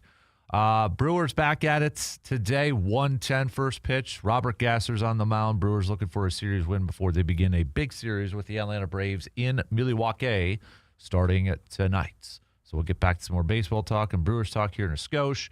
We talked to some Packers in the last hour as it's travel day for Green Bay as they head to Denver to take on the Broncos tomorrow night, 8 p.m. kickoff tomorrow night. Also, big tip of the cap, best of luck to all of our high school football teams who will kick off their season tonight. So best of luck to all the teams out there. Before we get to this projection piece from The Athletic, let's do a little 3-up and a little 3-downs. So if you have some 3-ups and 3-downs, you can send them on over. You could share it with the rest of the class. I will just make mine pretty easy. My ups, we've talked a lot about these three already this morning. Brandon Cisse, Van Ness, and Joey Ortiz. The MVP for the last maybe 2 months, Joey Ortiz, month and a half. My downs, we've talked about, well, two of the three. William Contreras, Keyshawn Nixon. And I'm putting the Bucks in here because we did have a trade yesterday in the NBA. And Peyton Watson is getting sent to the Cavs. I bring the Bucks into this because there was a rumor shortly after Giannis got traded that the Bucks were really targeting Peyton Watson. Well, they didn't get him. So this season's really going to be a struggle again. So Bucks not getting Peyton Watson, falling down. So those are my 3-up and 3-downs. All right, because who doesn't love a good NFL projection with 2 more preseason games left to go here? The Athletic, based off their models. I'm glad you have it up there, so I don't have to use my phone here. AFC win projections, playoff odds, and Super Bowl chances. Their projection model that they figured out 100,000 times. They simulated this thing. The number one team, and it's close, is the Ravens at 10.9 wins, a 7.4% chance to win or for Super Bowl odds. Bills are second at 10.7, 6.6% chance for Super Bowl. Patriots third, tied actually with the Bengals at 10.3, but the Patriots have a higher Super Bowl odds, 6.2% compared to 4%. The Texans coming in at 9.8, Chiefs 9.6, Chargers 7, 9.4. So if we rank up, those would be your playoff teams. There are a couple teams that made the playoffs last year that are not in this, including a Broncos team that might have been a healthy quarterback away from going to the Super Bowl. The Jaguars had double-digit wins last year. They're on the outside looking in. Steelers are not in it, and the Colts too. So I don't know your thoughts on this thing, but this is one, why they have the Broncos so low is a little confusing to me because you also added Jalen Waddle into the offseason. Ravens, Bills, I think we have to remember they got brand new coaching staffs. There's some uncertainty surrounding that. Bills, they promoted their offensive coordinator to it. Jimmy Leonard's now the defensive coordinator over there too. But these are young, inexperienced coaching staffs. Patriots, I get it. I think, we'll see how Vrabel can lead us. Bengals, I'm really surprised that they have at 10.3. Yes, I know they added Dexter Lawrence, but can they protect Joe Burrow? Can they stay healthy? Texans, they have a great defense. A lot is just going to depend on can C.J. Stroud maybe take that next step this year. Chiefs, they're always going to love the Chiefs. Chargers, I'd be a little bit nervous with Tyler Biadasz now, done for probably for a long time here for this season. I don't know, what's your thoughts on this? What really stood out to you? I think the craziest part is they have the Jets winning 6 games. Yeah. No. I think the disrespect of the Broncos is crazy. I've seen multiple projections not have them making the playoffs. And I don't know what they saw from the Broncos that has them missing the playoffs. Maybe you expect a sophomore slump from Bo Nix, but Bo Nix wasn't great. He was good. He wasn't great. Mm-hmm. And he can take that next step to becoming great. I'm a big fan of the Broncos. I'm not a big fan of the Chargers. I think the Chargers are going to be good. The offense is going to be really good. Their defense, though, isn't great. The Ravens and the Bills, like you said, they're really unknowns with new coaching staffs. I think the Bills are more of a known than the Ravens because Lamar he's kind of proven it in the regular season, but you never know. And at some point, Derrick Henry's going to slow down, right? Yeah. At some point, you'd think. Yeah. The Patriots had the easiest schedule last year. They're going to regress. I don't know how much. So 10 wins could be where they actually get. I think that's a perfect number for them. The Bengals, I've seen a lot of people picking them to get the 1 seed in the AFC. Like you said, I mean, they allowed 2 sacks in their first preseason game with their starting offensive line against a Lions team that didn't start Aiden Hutchinson. Right. Their offensive line's not good. Yep. They're going to have to figure that out for them to be good. But they've got all the weapons, and if Dexter Lawrence can come in and shore up that defense, the defense has been the main problem. Mm-hmm. And then the Texans it's C.J. Stroud.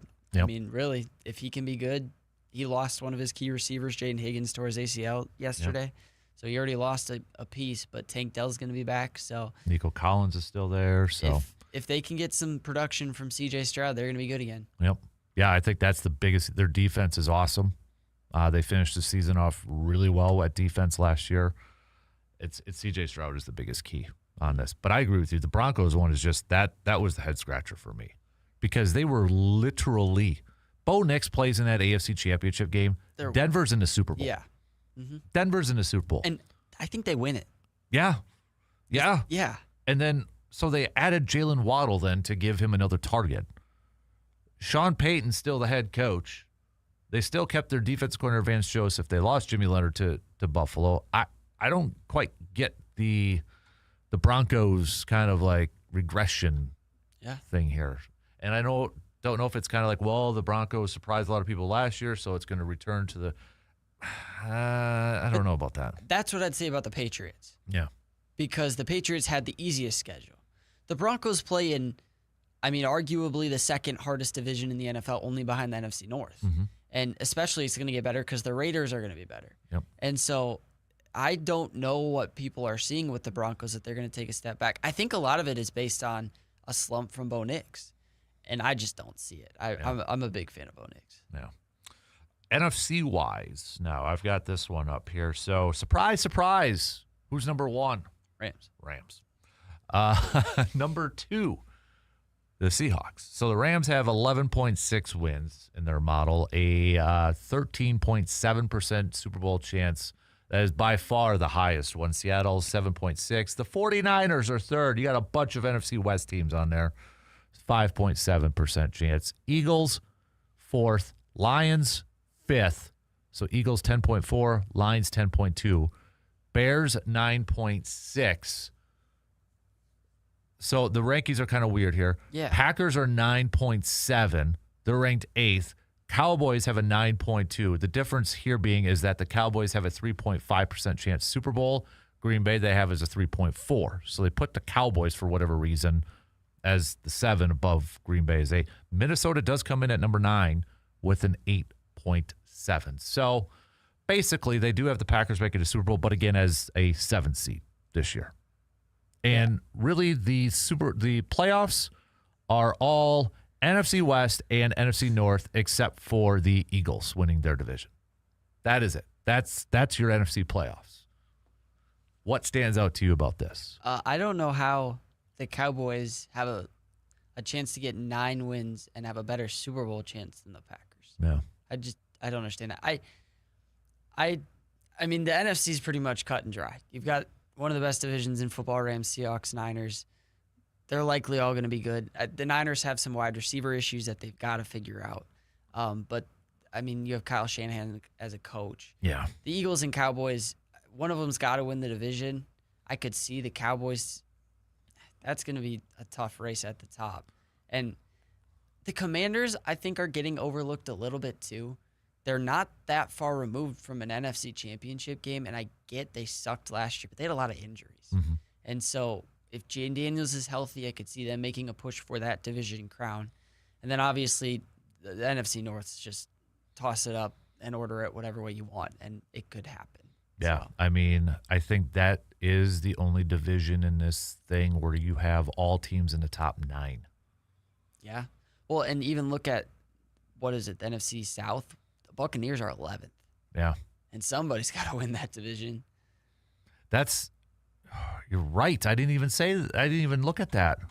So they have the Bears missing the playoffs then, right? Because 9.7 wins for the Packers. They do because, the playoff chance is 51.5% for the Bears, and then the Packers would be 53.3%. So, they would have the Bears missing the playoffs, Packers making it, and then, Buccaneers coming in as a 8-win team. No respect for the NFC South. Mm-mm. None, which, Understandable. I get that. So, can you imagine that if the Bears don't make the playoffs this year? Oh, gosh. We'd like it. Yeah. I kind of want to hear it from Bears fans, but it is kind of confusing to read because they do list the Bears at 6. Yeah. That's But weird. it's the tiebreaker essentially goes then to the playoff chance because, you got to have a division winner from the NFC South in it. You have to, You have to. unfortunately. So that's why Cowboys wouldn't be in it either. Mm-mm. I don't know. I think for me, what jumps out is a couple things. Eagles, I'm skeptical of a little bit this year. Last year or two with the whole, so they got a new offense coordinator, former Packers quarterback coach Sean Mannion's over there. Was A.J. Brown that much of a distraction last year? He's gone. Will it kind of settle down? I don't know. I think Nick Sirianni's entering a little bit with hot seat this year. If Philly does not perform well, I could see a change being made there. Cowboys, there's a lot of love. How many times have we been down that road, though, before? They got a new defensive coordinator coming in, Christian Parker from Philadelphia.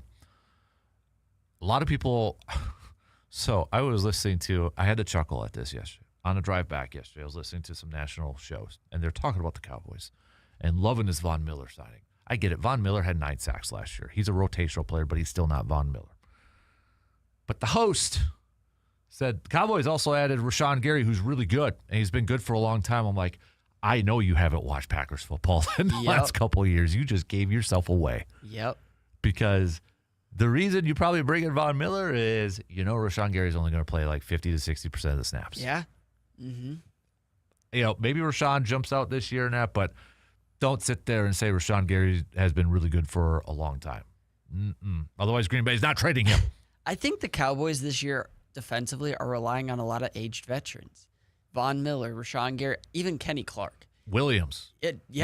And I think a lot of this is if the veterans can get back to their true form, they're going to be studs, but they're old. Mm-hmm. That's the reason Von Miller wasn't signed. Yep. That's the reason the Packers didn't want Gary.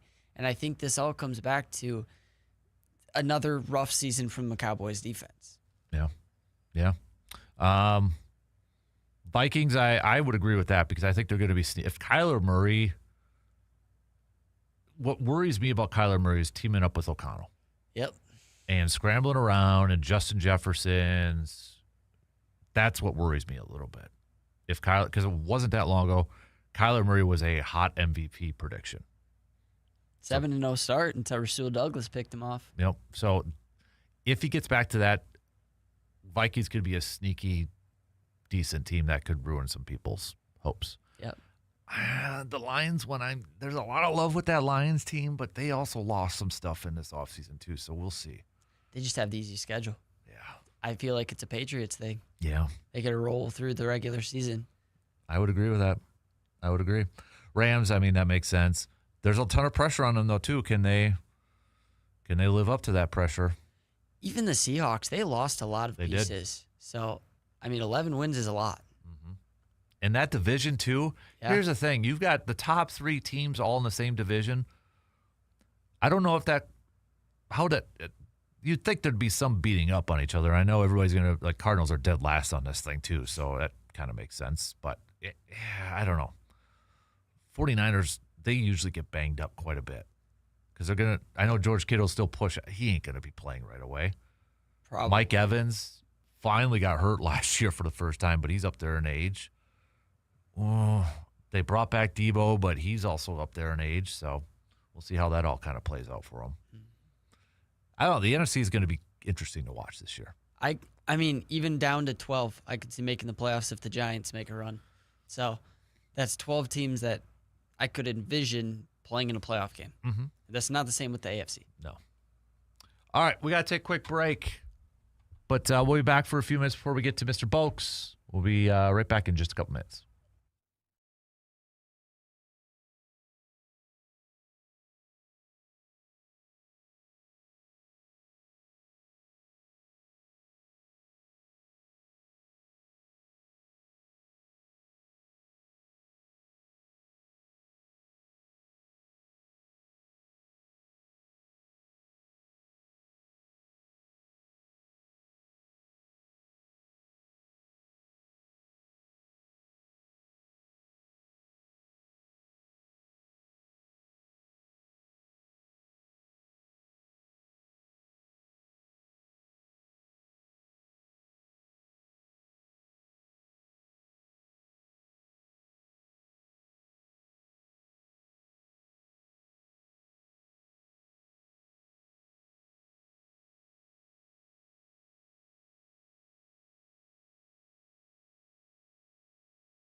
When you're looking for your next vehicle, choose a dealership that knows and cares about the community it serves. Toyson Ford in Chippewa Falls is proud to be locally owned and operated, providing hometown service and a better buying experience for drivers throughout the Chippewa Valley. Whether you're looking for a new Ford, a quality pre-owned vehicle, or trusted service for the vehicle that you already own, the team at Toyson Ford is there to help. Experience the difference of shopping local. Toyson Ford in Chippewa Falls, your hometown Ford dealer. Final call for any questions for Mr. Boakes, who is going to be joining us here in just a few minutes. You have to text those on over to that Shoe Doctors bullpen line at 715-830-1912. Brewers back at it today as well. 110 first pitch with Robert Gasser on the mound. So we'll see if the Brew Crew can pick up a series win before they take on the Atlanta Braves. Should be a fun series. Should be a fun 3-game set against a. Can we just safely say Braves are probably going to be in the playoffs? Brewers are probably going to be in the playoffs. I don't want to jinx anything, but it's probably going to happen. So it should be a good test here for the Brew Crew. So, but yesterday, Dustin May just going 2 innings, 7 hits, 7 earned runs.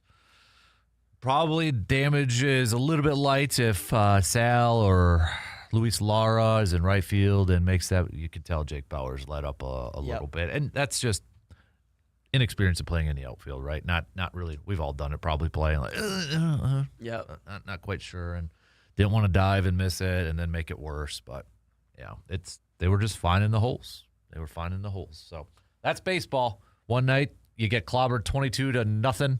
Next night you put up 7 runs in the first 2 innings. So don't freak out about Dustin May. I hope nobody's freaking out about Dustin May. Let's see him bounce back and kind of get back. We might see Sal Frelick, though, for Friday. He's hit a couple home runs so far in his rehab games, and he's going to play one more. Brewers wanted him to do a back-to-back and see how the arm's going, which I'm glad they're waiting to bring him back to see if he can throw. And not just, well, okay, he's hitting, but he's still having struggling throwing. Yeah. Because I love me Sal Frelick.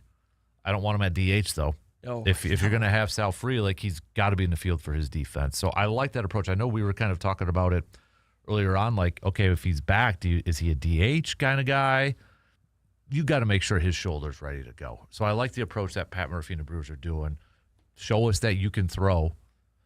Hey, let's see you gun somebody maybe. Yeah. And if that shoulder holds up, then you can go. It's still a weird quote from Pat Murphy saying his career kind of relies on it. Yeah, and maybe that's because it's a throwing injury. Yeah. I mean, maybe, but I don't know. Yeah. It was kind of a, gosh, that's putting him on the spot. Yeah. Sort of thing. But we'll see. Hopefully he comes in. I like the fact that he's hit a couple home runs, but I want Frelick just to be the on base guy and maybe even our future leadoff hitter. Yeah, if he can be a leadoff hitter, just get on. I mean, the bottom of our order is producing so much right now.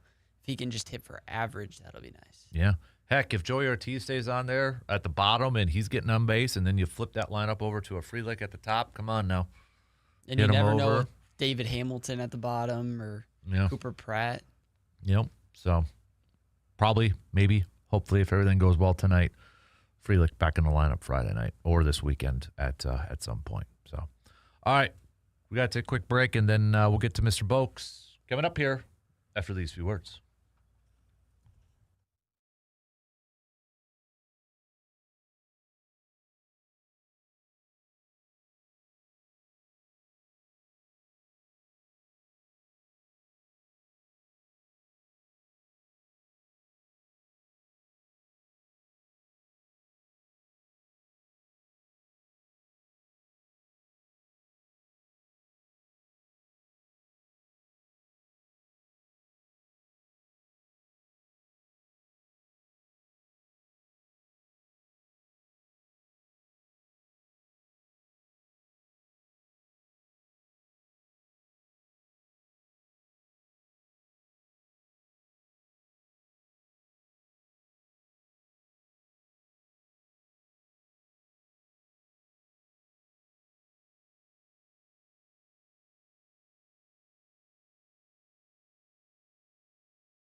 Nobody plans for an accident, but when the unexpected happens, you want a team that you can trust. As Superior Auto Body in Eau Claire, they are proud to be locally owned and operated, providing quality collision repair and hometown service to drivers throughout the Chippewa Valley.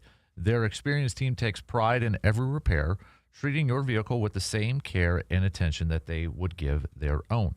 When you need collision repair that you can count on, choose the people who live and work right here in your community. Superior Auto Body in Eau Claire, locally owned, locally trusted, and here to get you back on the road.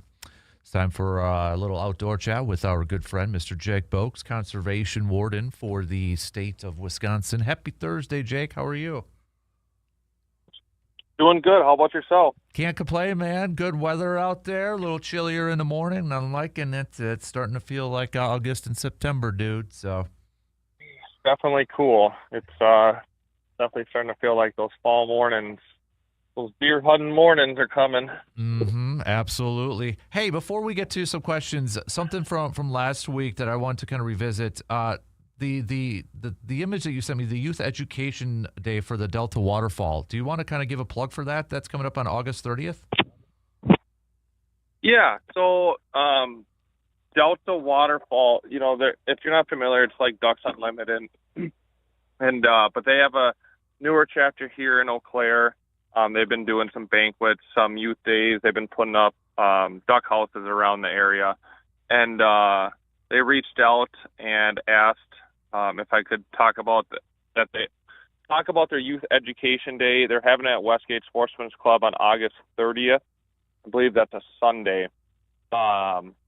They're going to have a lot of different opportunities there for waterfall hunting methods, blind decoy placement, wood duck house building, waterfall ID, duck calling, firearm care, safe firearm handling, and plenty of other stuff. One of the Eau Claire conservation wardens will be there, Brian Flug, to go over regulations and just talk hunting safety and stuff like that. So it's a youth education day. I believe it's open to 15 and under, like it would be for the youth hunt.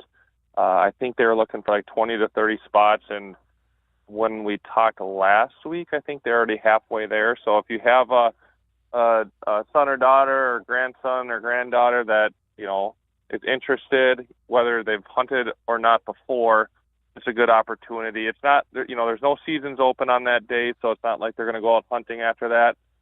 But there's going to be a lot of that stuff to get you ready for it, for safety, for learning, education, whatnot. So if someone's interested, just go to Facebook or Google Delta Waterfall Eau Claire, and then the sign-up sheets and everything are right on their Facebook page, I believe. Perfect. Yeah, definitely. Go ahead. I was just going to say, sorry, I didn't say the time. It looks like I'm looking at the flyer. Registration's at 9, stuff starts at 10, and then at 12:30 there's lunch to follow, and then some prize giveaways after that. So they do have an afternoon trap shooting, 8 to 17 it looks like. So there is some shooting going on. So anyways, like I said, they reached out. I thought I'd share it. I'm a big duck hunter. I enjoy this kind of stuff, and it's another we have some local youth stuff in the area, but it's not like there's unlimited amounts. So here's an opportunity if someone wants to get into it. So. Absolutely. Definitely. Yeah. All right. We got a quick question here from Tim in the Cooley region had sent this over asking, I haven't applied for a bear license or points in several years. Will I eventually lose my points if I don't apply? I currently have 13. Yes. So I would definitely, 13 is a pretty good number. I would definitely either utilize those up at some point, because once you're getting over 13, 14, 15, you're just kind of paying for a preference point. I guess that's fine. But you can utilize it for your own bear hunting up north or down here, or, you can transfer those tags. If you do know a youth, or I think you can do it on disabled licenses too. If someone needs one, you could potentially work to transfer your tag to them for a season if you don't think you're going to use them. So the question was, do they expire? I looked on our website this morning. I couldn't find anywhere where it specifically said if they expire, but I do remember something coming out a few years ago saying you got to buy a preference point, I think once every 3 years. Otherwise those points will disappear. And I remembered personally because I think I went in and I bought a bear, a fisher, and a bobcat preference point that year just to make sure I didn't lose what I had put in there. But I couldn't find it on the website. I'm sure I could find it somewhere if I looked long enough. Otherwise, if you ever have questions like that, definitely utilize our customer service number. It's a 1-800 number. Those men and women that staff those lines are very knowledgeable. They know a lot of random regulations, including the licensing and stuff. We, as wardens, we get involved a little bit in licensing, obviously checking if you have licenses, but some of that behind the scenes stuff like boat registration, boat titling, can I do this with a license, or can I get a refund, or this or that, or can I upgrade something? That we don't deal with that as wardens, so the customer service staff are really good at that, and they're always a phone call away. Yeah, I think it is the 3-year if you don't at least purchase one, because I know I had a couple, but then I stopped purchasing my preference points, and when I was doing the antlerless tags, I noticed they were preference points were gone. So I think it is the 3-year thing. I think they changed it about 3 years ago. I think they changed it where they added that requirement that you gotta at least buy one to kind of keep that account maintained. Otherwise, they're just gonna squash them and move and then restart you. So if you haven't, it's always a good time to go in and get those preference points built up. Even in this state, it's nice, especially as a resident. I mean, for some species, it's $3. For some species, it's $10. It's not like you're paying $100 a year just to hold a point, Mm-hmm. So it's worth going in there when you get your deer hunting license or your duck stuff and just tap those on in case you want them one day. Right, yeah. Well, speaking of antlerless tags, those have gone on sale this week, and they started on Monday. So if you haven't, you might want to double check, because I know there are some areas, counties that are sold out, including like Taylor County Central Farmland for the private, the public is already sold out. Clark Central Farmland public is already sold out. So some just have a few left. So this is did you get your tags there, Jake?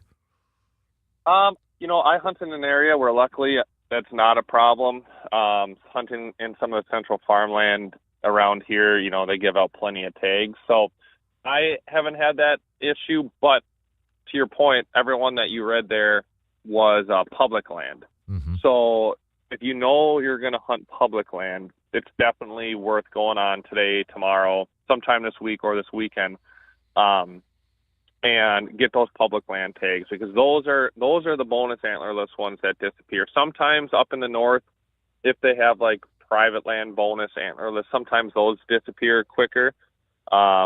But it's always the public land. People are always trying to get those public pieces. They limit the public ones because there's more pressure on public land. So they limit them to try to save some of the deer numbers on the public land versus the private land. It's very strongly encouraged throughout the state that private landowners harvest more does.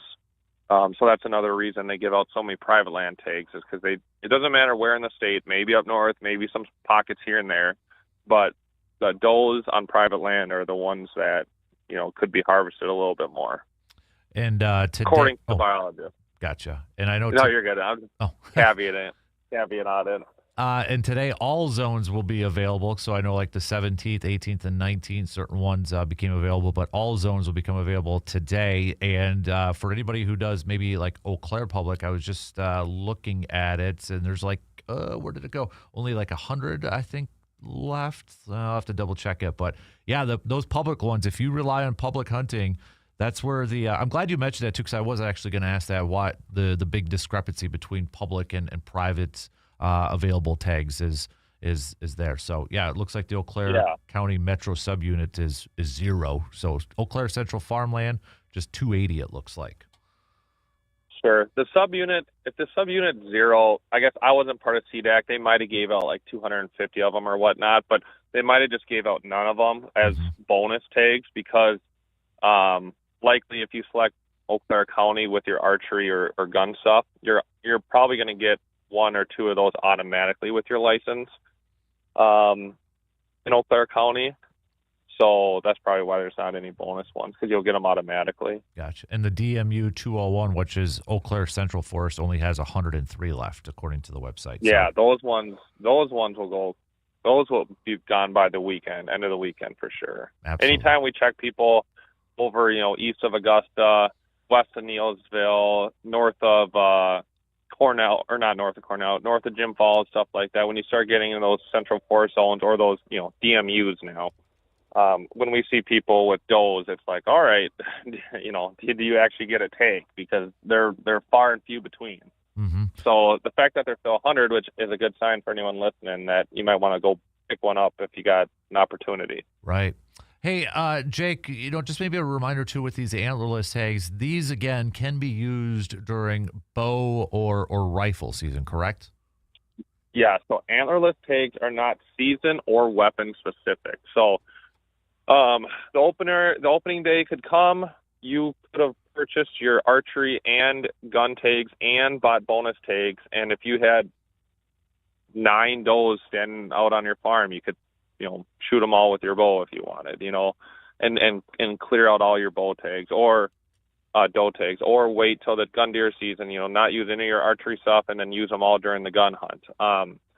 So doe tags are not season, not weapon specific. The main thing with those is that you have to have them, and you have to hunt, based on what it says. Like if it says Eau Claire private, you got to use it on Eau Claire private land. You can't go on public land and vice versa. You can't buy a public land tag and be like, oh, I want to go hunt private land on my buddies. You got to go buy another one online. And if there isn't one online, it just means you can't do it. It's pretty common for us to check people or to talk with people and ask about how their deer season's going, and they tell us where they've been hunting. And you look at their account, and it's like, well, you don't even have tags for that county. They're like, well, I got a doe tag. I'm like, yeah, but your doe tag is good for Eau Claire. It's not good for Dunn County. So you got to mind that. It's whether sometimes it's like the side of the road, whether one side the tag's good on one side of the road or not. At the end of the day, the law is the law, and there's accountability, and you got to follow the rules just like everyone else. Mm-hmm. Jake, I know we're approaching Labor Day coming up here in a couple weeks and such, but with this kind of time period, what's maybe some reminders or just kind of maybe some PSAs that you'd throw out there, whether it's for fishing or hunting? I know water levels are kind of low here too. What's kind of something that is going on in these next couple weeks before Labor Day? Yeah, so leading up to Labor Day, it's probably more of like a licensing, and maybe even like if you're going to get out to your properties, are doing more of like a safety check on your stands. You'll start seeing that on media releases here in the next couple of months, where it's like, don't go out opening day of the gun deer season and never have checked your stand, in a year or two. You don't know if the tree died, you don't know if the squirrels ate the straps or what. So if you're out on your property putting up trail cameras, shooting lanes, or mowing trails, you really want to make sure you take the time to check your stand, check the base of your platform, whatever it is. Make sure there's not a big hornet's nest above you, whatever. So you want to watch that safety, because there's more hunters that get injured or die or have life-threatening injuries from falling out of a tree than they do of actually getting shot. So that's a big one. And then just licensing. If you're getting ready for the fall and you're buying a bonus tag or you're buying your stuff, and I know money can be tight for some folks, but if you're going to buy an archery license and you're gun deer hunting, you might as well just buy that gun license. The tags are out. You can get everything now. So instead of, going out opening morning of the firearm season and thinking you got it and not really knowing, or getting checked during the middle, Thanksgiving, and realizing then you don't have a gun tag, you might as well just get it now. Same with archery. If you know you're gonna gun and you go buy a gun and you think you might archery, well, it's only $20. Just buy your archery tag. That way you're covered. That way you're protected of going out and just forgetting because someone gave you a last minute opportunity. So I would just say licensing and like that safety stuff. Good stuff. Jake, hey, appreciate the time this morning, dude. I know you're going to make a stop in when we get a little closer to the opener of archery season, and that's going to be coming up here quick. But enjoy the rest of the week, dude, and we'll catch up with you soon, okay? Yeah, no, that sounds good. Next week we'll talk on some of that waterfall stuff, because that that early season starts here right after Labor Day, and then in between, right before the old archery opener, we'll swing in and do more of a long form one. But I do always appreciate you having me on Thursday. Good questions this morning, and I'll talk to you guys next week. You got it. There you go. Jake Boakes, Conservation Warden for the state of Wisconsin. Let's take our quick break, and we'll be back to wrap up the third hour in just a few minutes.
If you're from Wisconsin, you know there is something special about this time of year. The days getting a little shorter, the evenings cooling off, and before you know it, hunting season will be here. That means now is the time to get your gear ready, whether you need a new firearm, ammunition, optics, or some other accessories.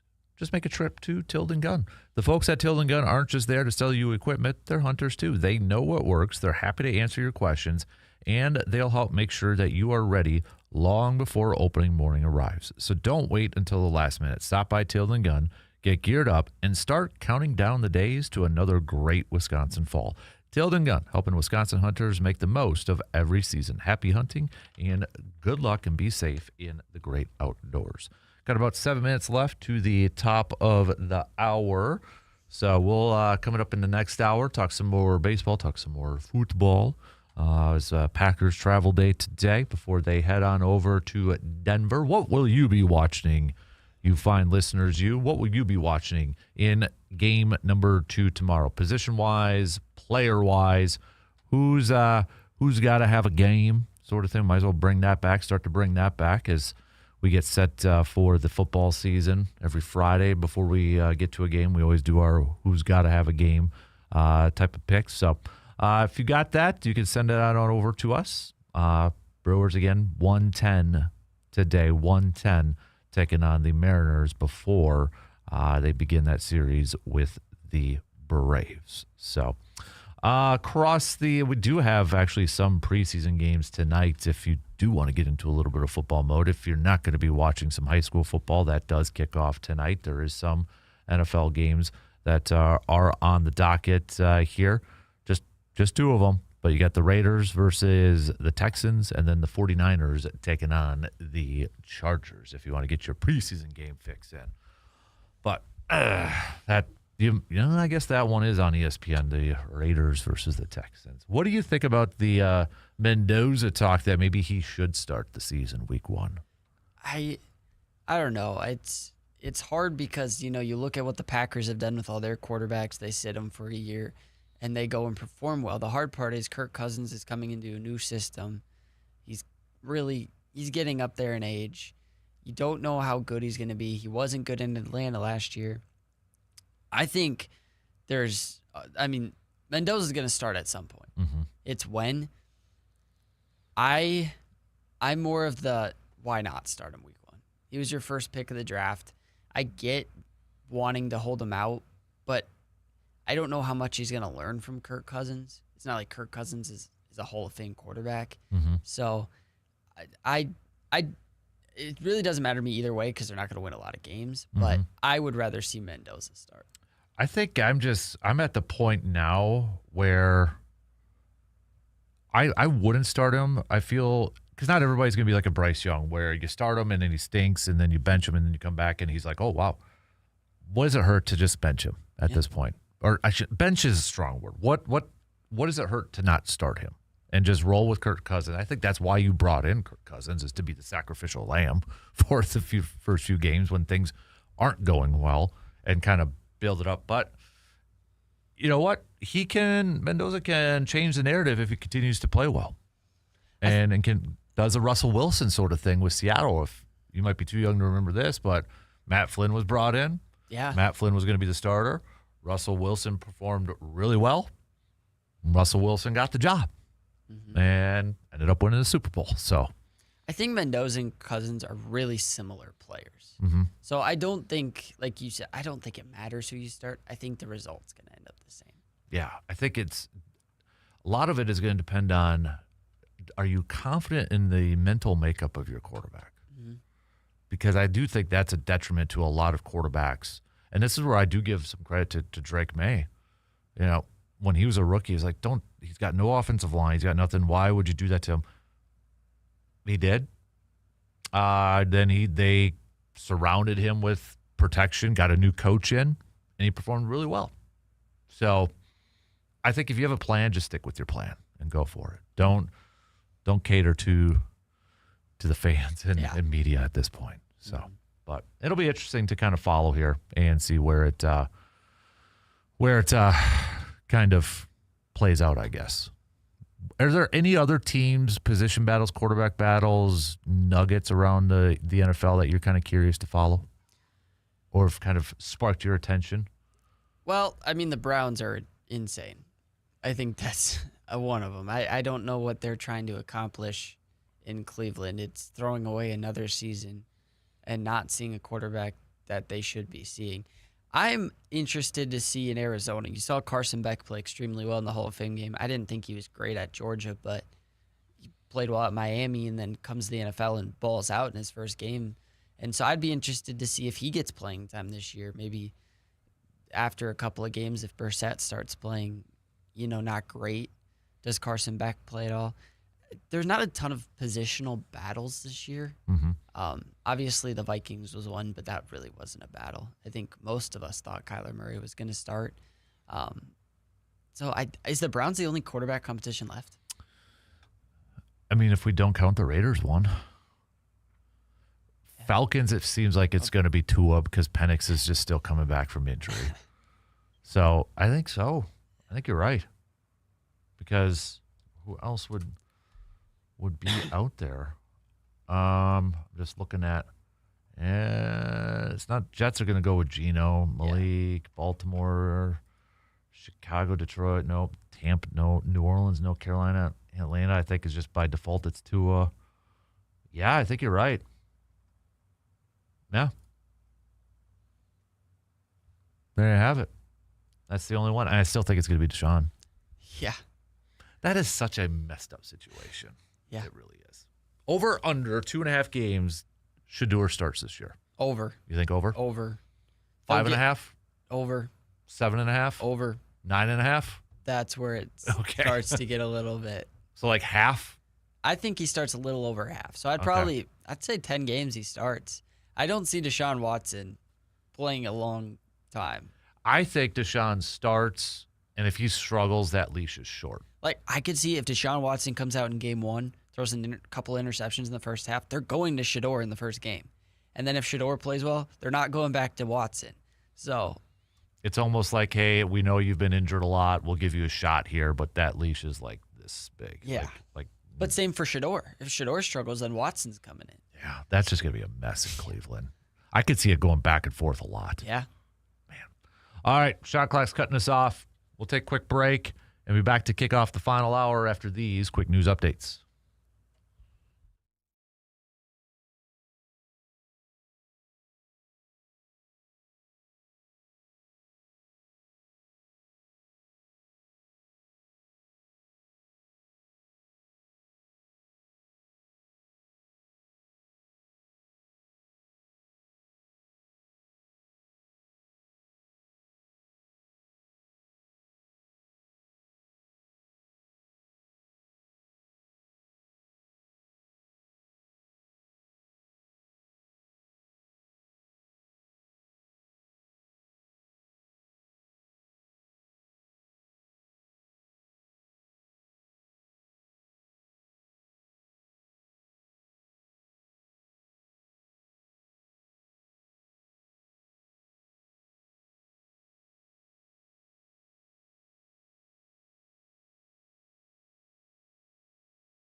All right, it is the final hour on this Thursday morning. Thanks for hanging out with us, everybody. Appreciate it. Don't forget you can join in on the conversation in the Section 105 chat or on the Shoe Doctors bullpen line, 715-830-1912.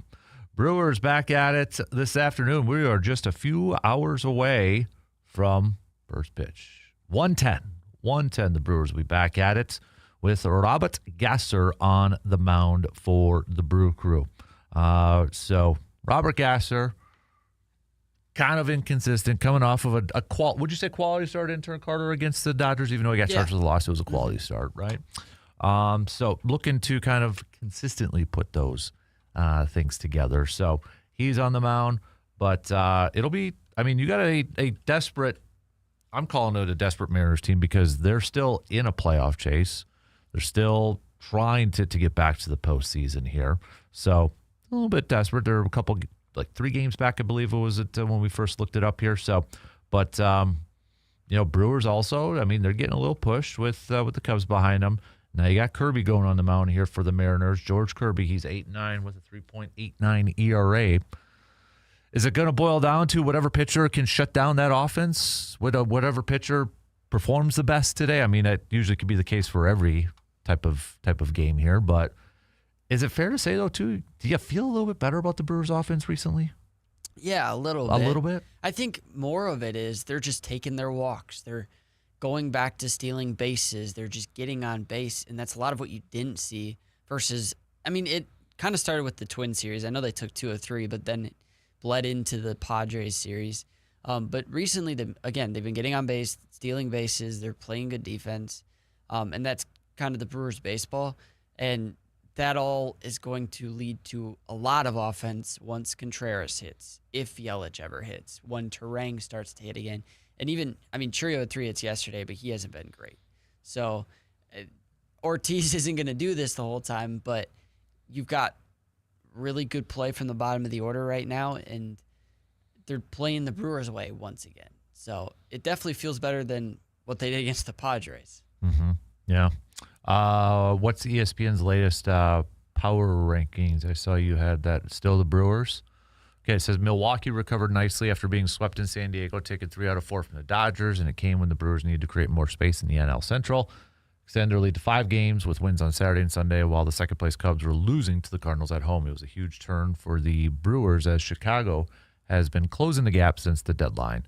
Cy Young favorite Mizorowski bounced back after giving up a season-high 2 home runs in his previous start, going 6 against LA on Saturday while surrendering only a run. So he bounced back after giving up a season-high of 2 home runs. Yeah. Dodgers 2, Braves sitting at 3 on there, and then Tampa Bay the first one. Then you got Chicago at 5. So I still feel like the way that this is going, NL has to be whoever you can make the case. I feel multiple teams in the National League win the World Series, where the AL, I'd almost be surprised if an American League team won it. I would be. Yeah. I don't think the Rays are good enough to. I mean, they're a good team, but yeah. Yankees with no Judge too. It's that one's sketchy. Yeah. It's got to be a National League team this year. Well, you got the Brewers, the Dodgers, the Braves, Cubs, Phillies. Exactly, Philly. I mean, the Padres are playing well, and they made moves at the deadline to bolster their team. So, yeah, I feel like you can half dozen, 5-6 teams in the National League. I would not be surprised if they're hoisting that World Series trophy. I hope it's the Brewers. But, yes. When you look at these teams too, they're all kind of maybe a little bit different in their makeups. Like they're winning in some different ways a little bit. Obviously we know the Dodgers and which this Dodgers thing now with the ownership is going to be interesting to follow. Because the owner of Dodgers, Lakers connection, Lakers owner, he's selling off the team and trying to get money because of a legal thing. Could that mean the Dodgers are going to be up for sale soon, or a big portion of it? And then you factor in deferred money that the Dodgers have been doing for the longest time. How does that go in a sale? I mean, I don't know. I'm not going to pretend like I know a lot about the financial stuff, but this does not paint a great picture of the Dodgers and for the future. I I still feel like whatever agreement Major League Baseball comes to, there's going to be something about deferred money in there. Like they cannot continue. I think there still will be deferred money because there has been for a long time, but not to the extent what the Dodgers are doing. Not you can't defer $680 million. Yeah. To later. The interesting thing is, I was reading an article if the Dodgers get sold, Ohtani's got a contract or a clause in his contract that he can automatically opt out of his contract if he wants. He won't because he's getting paid a ton of money. But so Ohtani could just leave the Dodgers if they got sold, which is interesting. I didn't know they could put in clauses like that. Would he? That would be the interesting. But well, I mean, if there's some issues, that's I don't want to go down that path, but that definitely could get a little sketchy, right? I mean, could you imagine the complexity if you are an owner? Like if you want, Dodgers are a premier brand, but knowing they got that amount of deferred money, that's dicey.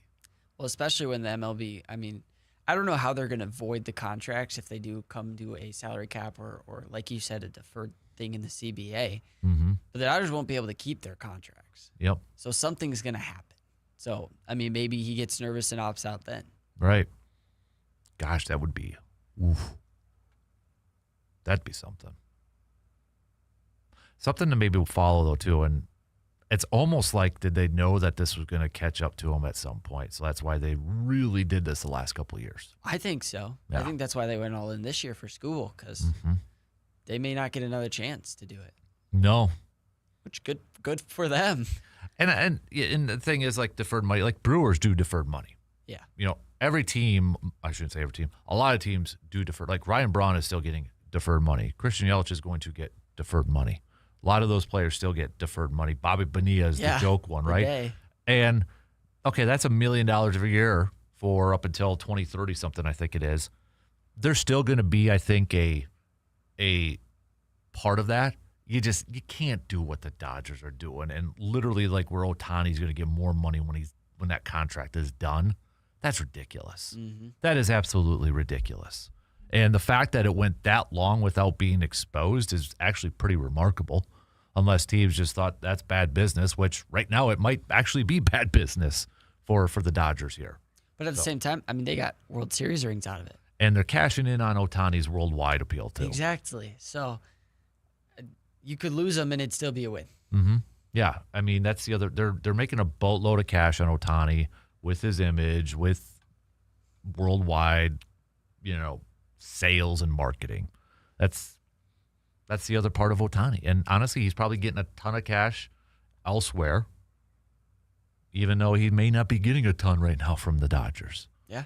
So, but I'm kind of curious to see how this whole, well, first of all, the Lakers thing, but does it trickle down to the Dodgers too? Because he also had like a ownership in Chelsea Soccer, so that he's selling that too. So it's like trying to get a bunch of cash to pay off some stuff where he could like go behind bars. It sounds like, which is still like I'd be curious to know what the Dodgers would sell for. The Lakers went for $12 billion.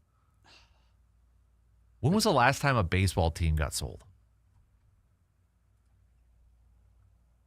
Because I know they talked about it for the Angels. They talked about it for, was it Baltimore was the last one that got sold?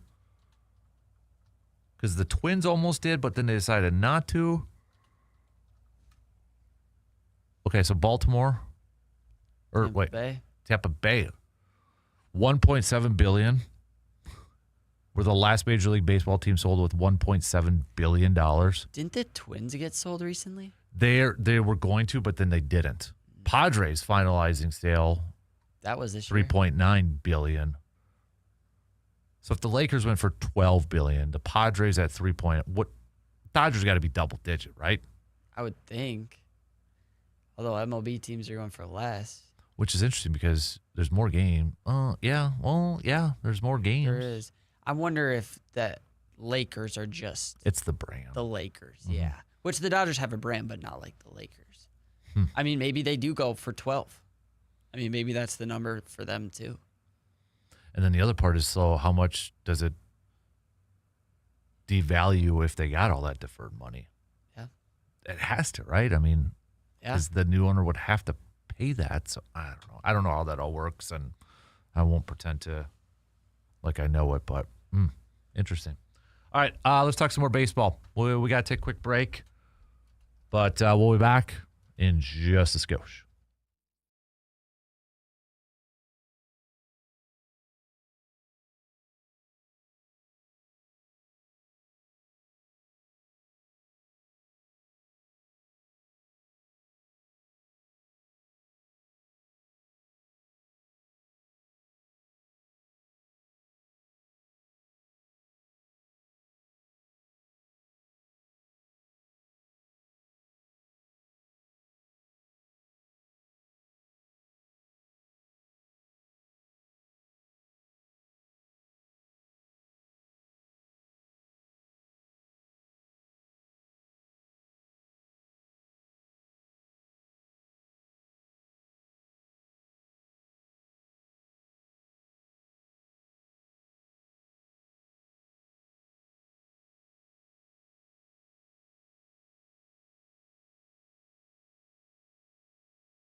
So really quick, intern, you found the value of the Dodgers was like $8 billion? $8 billion. $8 billion. Oh. That's honestly a little lower than I thought, but okay. Nothing, yeah. I don't think NFL's got to be the highest one. I'm curious on average. NFL, I think, has the highest average because I think we just did this last week when the list came out. Like every NFL franchise was in the top 35. Wow. Of all like the major sports, I think. It was something ridiculous like that. So average would have to be the NFL franchises. Yeah. Which, I mean, it kind of makes sense. Popularity, TV deals, et cetera, et cetera, et cetera. So, I mean, NFL could do something, and we're all like, yes, more. We complain about it, but we're addicted to it. You know, you go to the Packers Pro Shop, you're addicted to it. You're just buying everything there that you can. It's like, oh, but I kind of like this. It's like, okay, yeah. It's like crazy. But anywho, baseball. When we look at we got like 30 some odd games left to go here for the Brew Crew. You know, we're kind of asking, you know, what's the biggest question looming down the stretch here for the Brewers? Is it Contreras and Yelich? Is it the offense and home run balls? Is it the pitching? Is it individual players? What is it? And I know Adam McCulvey picked the pitching for the Brewers at MLB.com as part of the write-up here. And I like that he said, too, that the offense is what it is. You know, we've played over 100 games. We've played like 120-some-odd games this season. It is what it is. It's small ball. It's speed.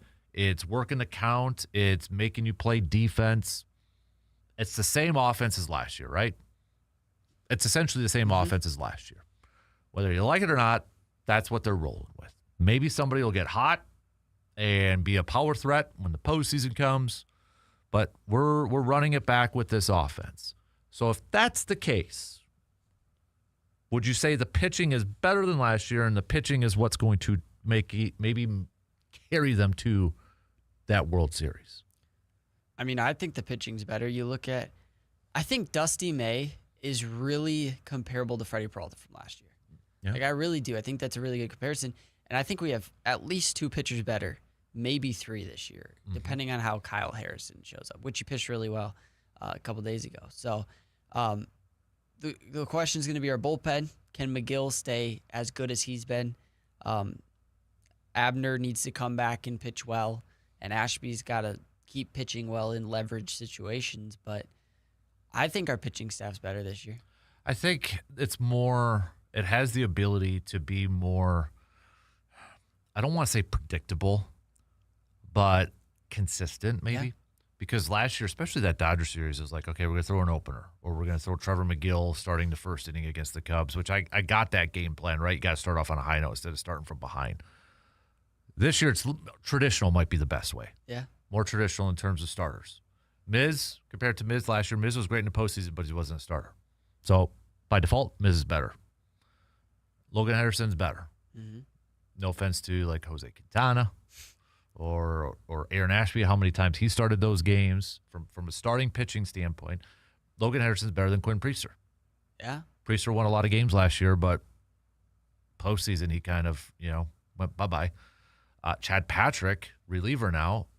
Harrison, Chad Patrick. I'd probably go, and Chad Patrick came out of the pen last year a little bit too, so I like Kyle Harrison, but I just think they're better from a starting pitching standpoint, and I think by default almost the bullpen is a little bit better too. Yeah. Although Miz was great out of the pen, pitched in high moments, Patrick the same thing, but I'd rather have Jacob Mizorowski starting than Jacob Mizorowski coming out of the pen. Yep. And I think for a Brewers team, the biggest thing they cannot do in the postseason is start from behind. And that's why I think the starting pitching is going to be so crucial for this team in the postseason, where they got to be healthy, they got to be pitching at a high level. Because if they fall from behind, yes, they have had comeback games. We've seen it. They're one of the best in Major League Baseball from come from behind games this year. I don't want to mess with that in the postseason, though. I don't want to test fate. I don't want to play with that. I'd rather just jump out to an early lead, shut down teams right away. You get to the back end of your bullpen, they can shut that thing down. Yeah. I'd rather do that instead of getting cute or trying to do different stuff and have an opener. And, I get it. It worked with McGill getting a little animated in that game, do or die against the Cubbies. But give me Miz, Harrison, Henderson, and Dustin May starting it, and then build off of that. Yeah, you gotta play the way that they do all year. Mm-hmm. And I think even Pat Murphy said yesterday, we're not even playing that well. We have the best record in baseball, and that tells you something because they're not playing to their standard. They're not playing the way they usually do. Do you think that's true? Or do you think that's Murphy just trying to find an edge and keep that team motivated? I really do think that's true. I mean, you compare this stretch, what they have right now, to late May, I mean, they're not playing as good as they were. And I think they can be better. I think this coincides again with Yelich slumping, Contreras slumping, Churio not playing well, Terang slumping a little bit. And that doesn't help. But if they were to get hot, I mean, you're going to struggle to beat them because they've got the pitching. And here's a question. Do you think, I don't know, 2 years ago, we were playing the Mets in the do or die game. Devin Williams gave up the shot to Alonso, but Freddie Peralta came in and pitched the 8th inning. You think they would do that with Miz? Like in a do or die, yeah. In a Game 5 versus the Cubs, you think Miz could throw an inning? Mm-hmm. I think he could too. Yep, I think you do it. And playoffs, you got to do all hands on deck in the playoffs. Mm-hmm. It has to be that way. I remember, and this was long ago, but like Game 11 or Game 5 in 2011, and it was do or die with the Diamondbacks. Yo-Yo started. Greinke was in the pen, ready to go, just in case. Zach Greinke was, and I think he even started to warm up at a certain point there too. But yeah, it was like all hands on deck. He ended up starting the Game 1 for the next series. But I mean, if you got to go to him, you got to go to him. You got to go to your best pitchers. Right? I mean, look at the Diamondbacks, what they did when they won the World Series against the Yankees. Schilling started, Randy Johnson closed out after he started the game prior. Yeah. Randy Johnson's such a dude. It's like, that guy's awesome. But this is the playoffs, man. Yeah. You got to do that. So, okay, with all the offensive talk, even though that, they're leading in runs or up there in runs, and they're doing this with OPS and average is all like top 5, top 10. You just mentioned some names. Yelich is not having a good year. Contreras was an all-star. First half was great, but now really trailing off. Frelick was great last year offensively. Not so this year. He was playing well before he got hurt. A little bit, yeah, but not hitting 280 No. like he was last year. So you look at all that stuff. Is it that more impressive then that we're sitting here with the Brewers at 78 wins with 35 more games left to go? I think so. And it's different because Bowers is doing all this. He didn't do it last year. Vaughn was more power last year, but now he's like more average. Cheerio is actually quietly Having a good year. a good season. Garrett's healthy. Yep. Terang has been probably similar now to last year. Yeah. I would say. And then Cooper Pratt. I mean, Joey Ortiz is playing better this year, so that's tough because last year you had Caleb Durbin and you had Isaac Collins being a contributor. But what I like is that I love Blake Perkins, but he's not a starting center fielder, and he was starting center fielder for those playoff games. I forgot about that. Yeah, I feel the depth is better from a position player standpoint. Yeah. Yeah, like I even feel better about Lara, like just from a hitting standpoint, opportunity of over like a Blake Perkins potentially.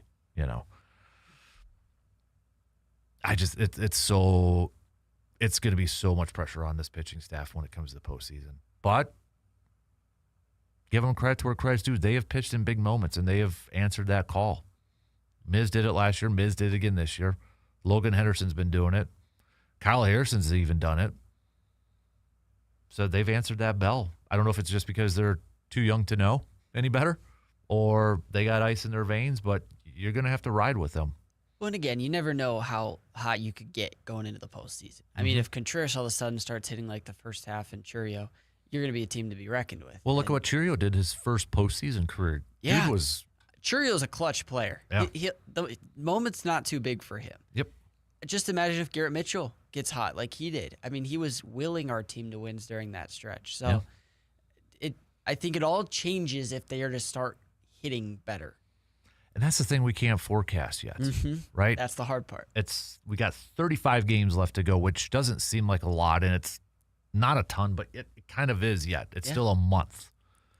It's like if they can kind of get going into that, like the week and a half, 2 weeks before the postseason, getting on that little bit of picking up the momentum there, right? And yeah, we could be 30 days from now saying, holy crap, what's wrong with Joey Ortiz? Yeah. But gosh darn it, Yelich and Contreras are now hitting. It's going to change. That's baseball. It could change. We might completely be having a different conversation next week. Yep. But is it fair to say like Jake Bauers has been the most consistent player this year? Yeah, which is him and crazy. Jackson maybe when Jackson came back since he missed that time. Yeah. I mean, Turang's been good too, but Bowers has been good against lefties, which is really That's the most impressive. impressive thing. Yeah. I can't. He's made some money. Yeah. I don't know if it'll be for the Brewers, but he's made some money. That would be something like if he was still under contract, the Brewers might trade him to try to get a lot in return. Probably. Because you look at, I mean, he's hit double-digit home runs before, but nothing at like this pace. I told my brother, like, what he's gonna go somewhere else and just not. He's gonna struggle. Just I don't know why. He's just going to, because that's what always happens with Brewers players. Yep. All right, we got to take a quick break as we are halfway through the final hour. Final call for some thoughts, topics, questions. If we like it, we'll throw it out there. We'll be back in just a few minutes.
Packers going to be in action tomorrow night. Game 2 preseason against the Denver Broncos. All right, intern Carter, who is one player that's got to have a game tomorrow? That's a good question. I feel like Nixon, just to silence some noise. And maybe it's not for him. Maybe it's just for us that he needs to. But I got to see some effort from him and just a resolve. I also want to see more from Lloyd. It was probably our offensive line's fault, but that first game wasn't great. And if Josh Jacobs does have to miss any time for injury or whatever the situation is, that's not going to work. Mm-hmm. So I would love to see Marshawn Lloyd have a game.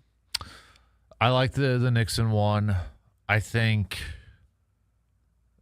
whoever's going to win the guard stop has got Aaron Banks. I think for him, he's got to have a game. Yeah. Here's the thing. I want Aaron Banks. I shouldn't say I want Aaron Banks. Aaron Banks should be the starter because of what he's getting paid. He's getting paid as a starter. So he should be the starter based off talent. But if he is not the most talented guard, then you bench his butt. I don't want him to be the starter just because of what he's getting paid. He should be playing at that level. And if he's not, you got to bench him. He's got to sit because we cannot start the season. I think the first 6 games of the season are going to be very critical, crucial, maybe to the, dare I say, to the rest of the season? You have, assuming no Micah the first 6 weeks, right? Assuming we're not going to have him. We didn't win a game last year without Micah. What if Green Bay starts 1-5, 2-4? See him at LaFleur? No.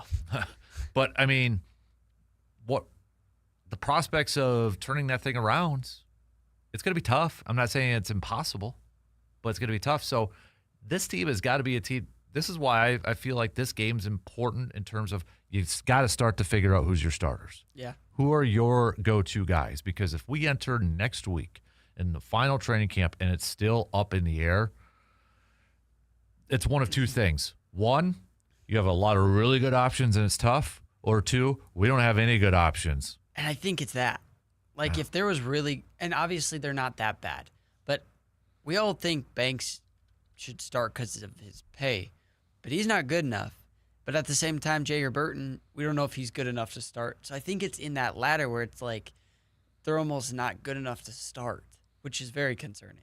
It's almost a very Elton Jenkins type of feel for me when Elton Jenkins was a second-round pick and he didn't start right away. And I want to say he replaced Lane Taylor. I could be wrong. I think it might have been injury, but I wonder if that's where Burton's going to be, where he's not starting right away. Like, I could see Monk starting at right guard. Banks starts at left guard. But then I could see Burton starting by the halfway point of the season. Yeah. Well, Banks is going to get injured. But. Yeah. So Pro Football Focus ranked their offensive lineman units. Packers 28th. For what it's worth, though, they do have Belton as a starter, which I don't think he's going to be a starter anymore. Says the Packers' offensive line could look far better by the end of the season. But right now, the only player I have confidence in having a strong season is Zebach, which I'm going to call him now, formerly known as Zach Tom. He has yet to have a season with a Pro Football Focus pass blocking grade below 70 and has earned PFF grades above 80 in each of the past 2 seasons. The other 4 starters have just 1 season with a PFF grade above 65 between them. And the reality is that this group needs Jordan Morgan and Anthony Belton to take steps forward in their 3rd and 2nd years in the league, respectively.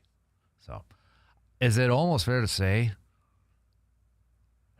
maybe it's Sean Ryan, but gosh, Zach Tom's the best offensive lineman. Yeah.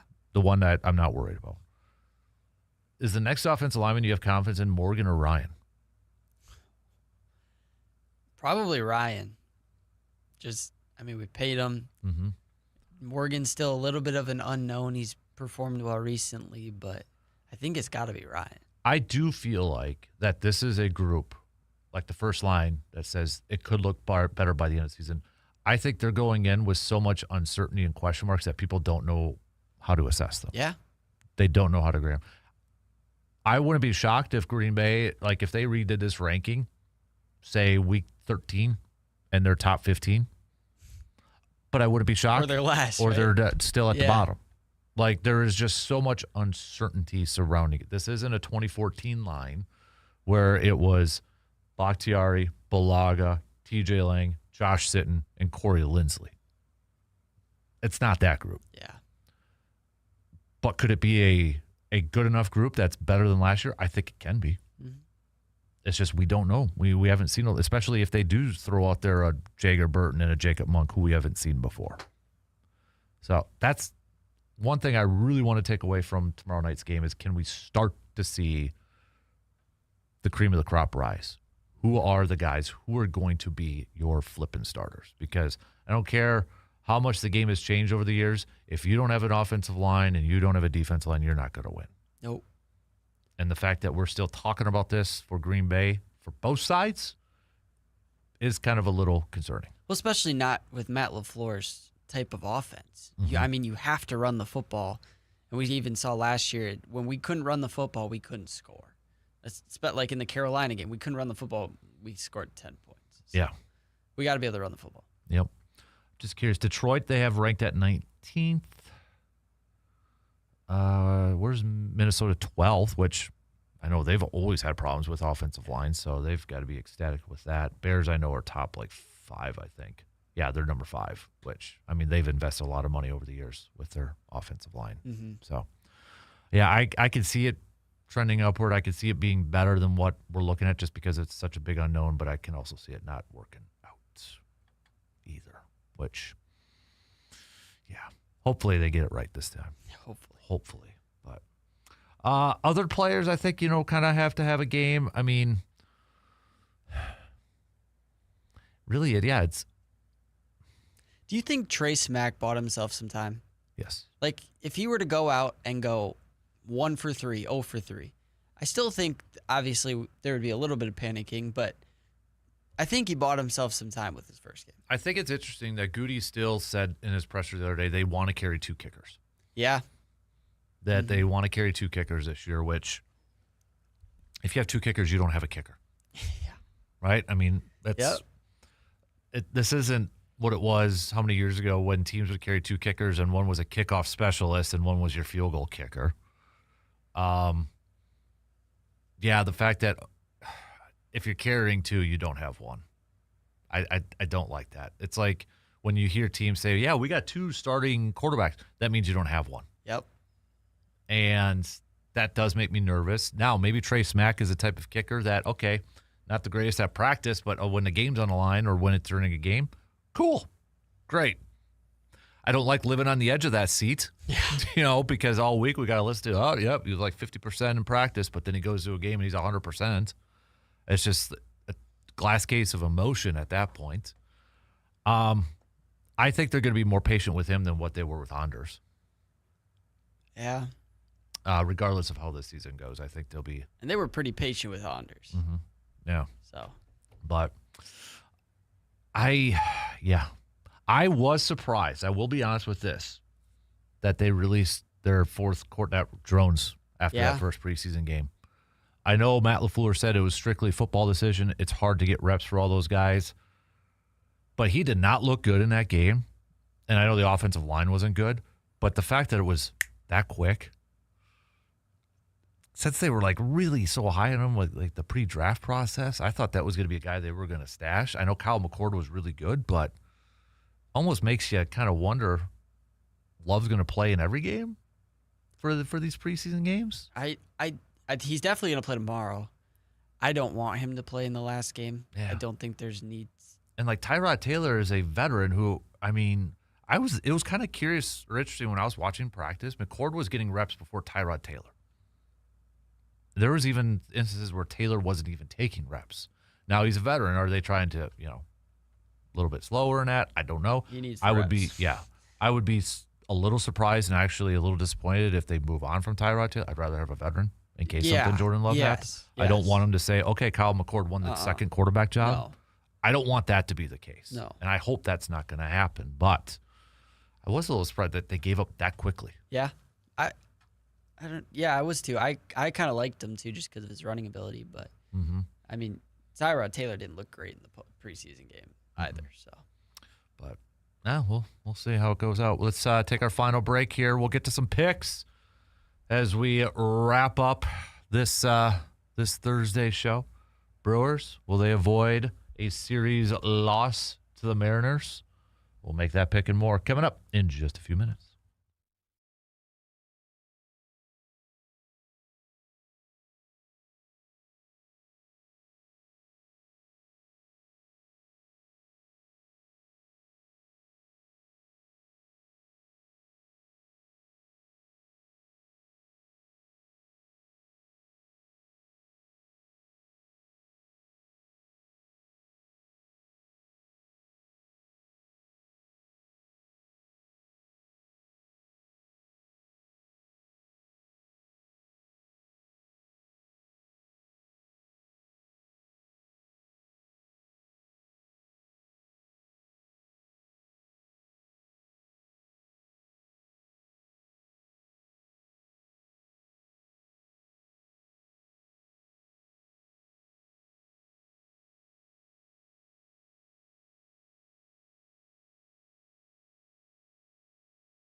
Wrapping it up this morning with some picks. Let's jump right into it. Before we get to baseball, we got to pick football preseason games, dude. And we got 2 of them on the docket, including lines for each of these games.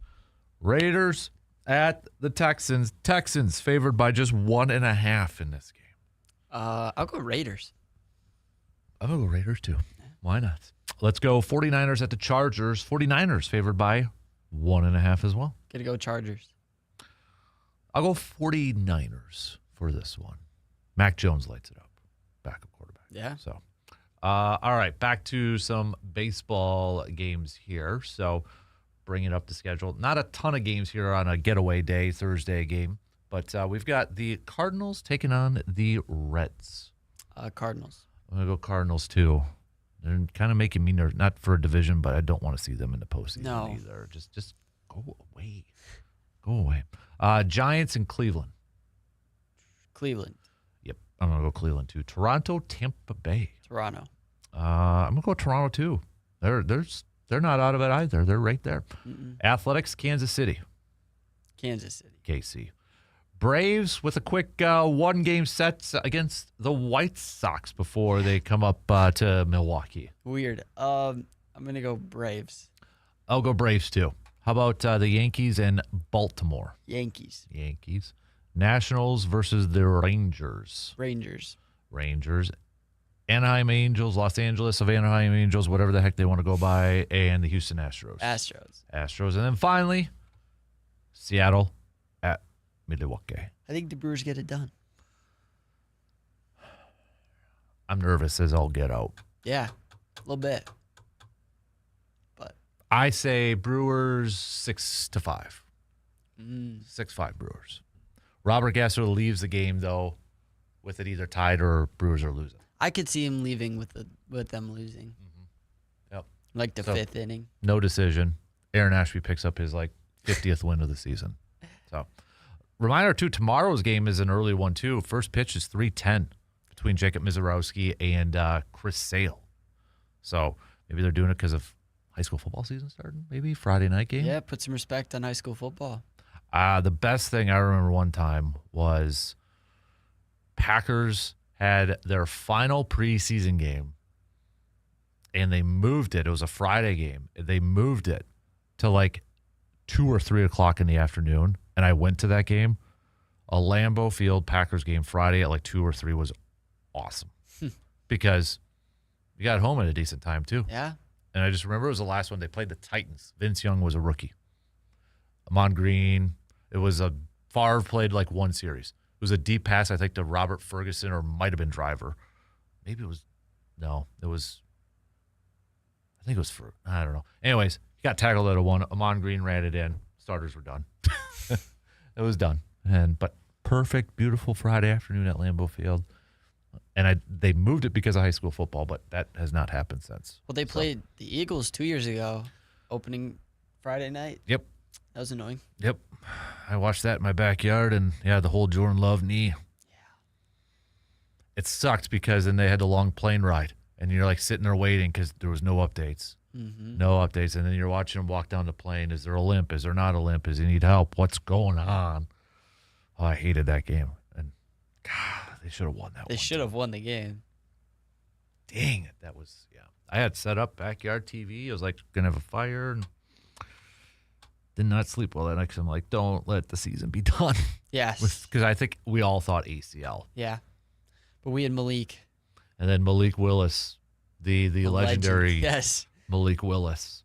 That's I hope Miami does well. I hope he balls out. Except for when they play Green Bay. But I hope he balls out. Yeah. I don't like seeing some of the stuff that I'm seeing that Dontavian Wicks is lighting it up right now. Yeah. Off the line of scrimmage, he is just that's Devontae Adams asking. That's what they've been saying the last few years. There's another video I'm just watching right now. Yeah, so I saw that too. But they've been saying that at Packers camp too. And then we get to the regular season and he can't get open. Yeah. Well, except for that one Lions game last year. Thanksgiving. Yeah, went for 200 yards, or 100 yards, had that crazy catch on 4th down. Yep. But, I also think too, from Jordan Love's standpoint, it's great to have the amount of depth at wide receiver. But you'd think it's and maybe for game planning standpoint, okay, these are our top guys. Let's game plan around them instead of trying to figure out, let's make sure we get this guy an opportunity, this guy. We know it's Watson, Reed, Golden, and Tucker in the passing game. Roll with those guys. Game plan for those 4 instead of trying to spread it out. Well, and we've heard Love talk, like the chemistry's growing because he's getting to throw to them now. Yep. So yeah, more opportunities. And like I saw, it's 7 catches for Matthew Golden in that. That dude, like if he plays or if you have ever a chance, watch his route running. He is not the biggest dude out there either. He's pretty small. I mean, he's like, I don't want to say stocky, but muscular. Yeah. But height-wise, standing next to some of those guys, he's not the biggest dude. But boy, is he smooth route running. Gosh, every young wide receiver should watch that guy run a route. It's crisp, the timing, and it's through traffic. Like, he doesn't slow down. He just plucks that ball out and just, it's the burst awesome. of speed is always what gets me. He can just accelerate to 100 whenever he wants. Yep. He was so fun to watch. Just, yeah, he was awesome. Yeah, and Tucker Kraft does look like a dude who's ready to hit people right now, which probably means I don't know if I want him playing in the preseason until the regular season. So just, he might be a little anxious and a little excited there. Yeah. He was one of those, like, whenever he was, like, jumping up or taking some hits, I'm like, cool it. Just chill a little bit, man. Just chill. But he looks like he's already ready for the season. So, but it's getting close. 3 weeks from this weekend, Packers-Vikings. We'll be at it. And LaFleur already said they're kind of already having an eye already, and I think you have to. Yeah. Start to kind of game plan for that and kind of look at it. So, yeah. You're Jonathan Gannon, though. Think about this. Next week, the Cardinals, a team you just got fired from, is coming to town for joint practices because the new head coach is your boss's brother. We know that's the reason they're doing joint practices. Yeah. But it's his old team. And then the quarterback that you're going up against week 1 is your old quarterback, Kyler Murray. Have a nice couple weeks here, Jonathan Gannon. So. He, I bet, is just going to unleash his defense week 1. I mean, you're going to see things you've never seen before. And I don't know if it'll work, but he's going to have so much fun calling that game. I think he's going to bring a ton of pressure. Yeah. I think he's going to make them get after Kyler Murray, which could be dangerous if he's going to use his feet. But that's why you have Edric Cooper. He can and chase Zaire down. Franklin. Yeah, they can chase down anybody. I think he's going to bring a lot of heat. I really do. Yeah. We kind of saw it a little bit in that first preseason game, which surprised me. Like, all those guys up at the line of like, oh, they're going to do this in a preseason game. I'm like, okay. And I think Kuhn said it's kind of like a Mike Zimmer-esque style defense on third down. And we've seen that over the years as Packers fans, unfortunately. But, yeah, I agree. I think I think we're going to see a lot more pressure. And once Micah comes back, does that continue? You're still going to see pressure, but does it change? I don't know. It's going to be interesting to follow. So, all right, we only got a minute left.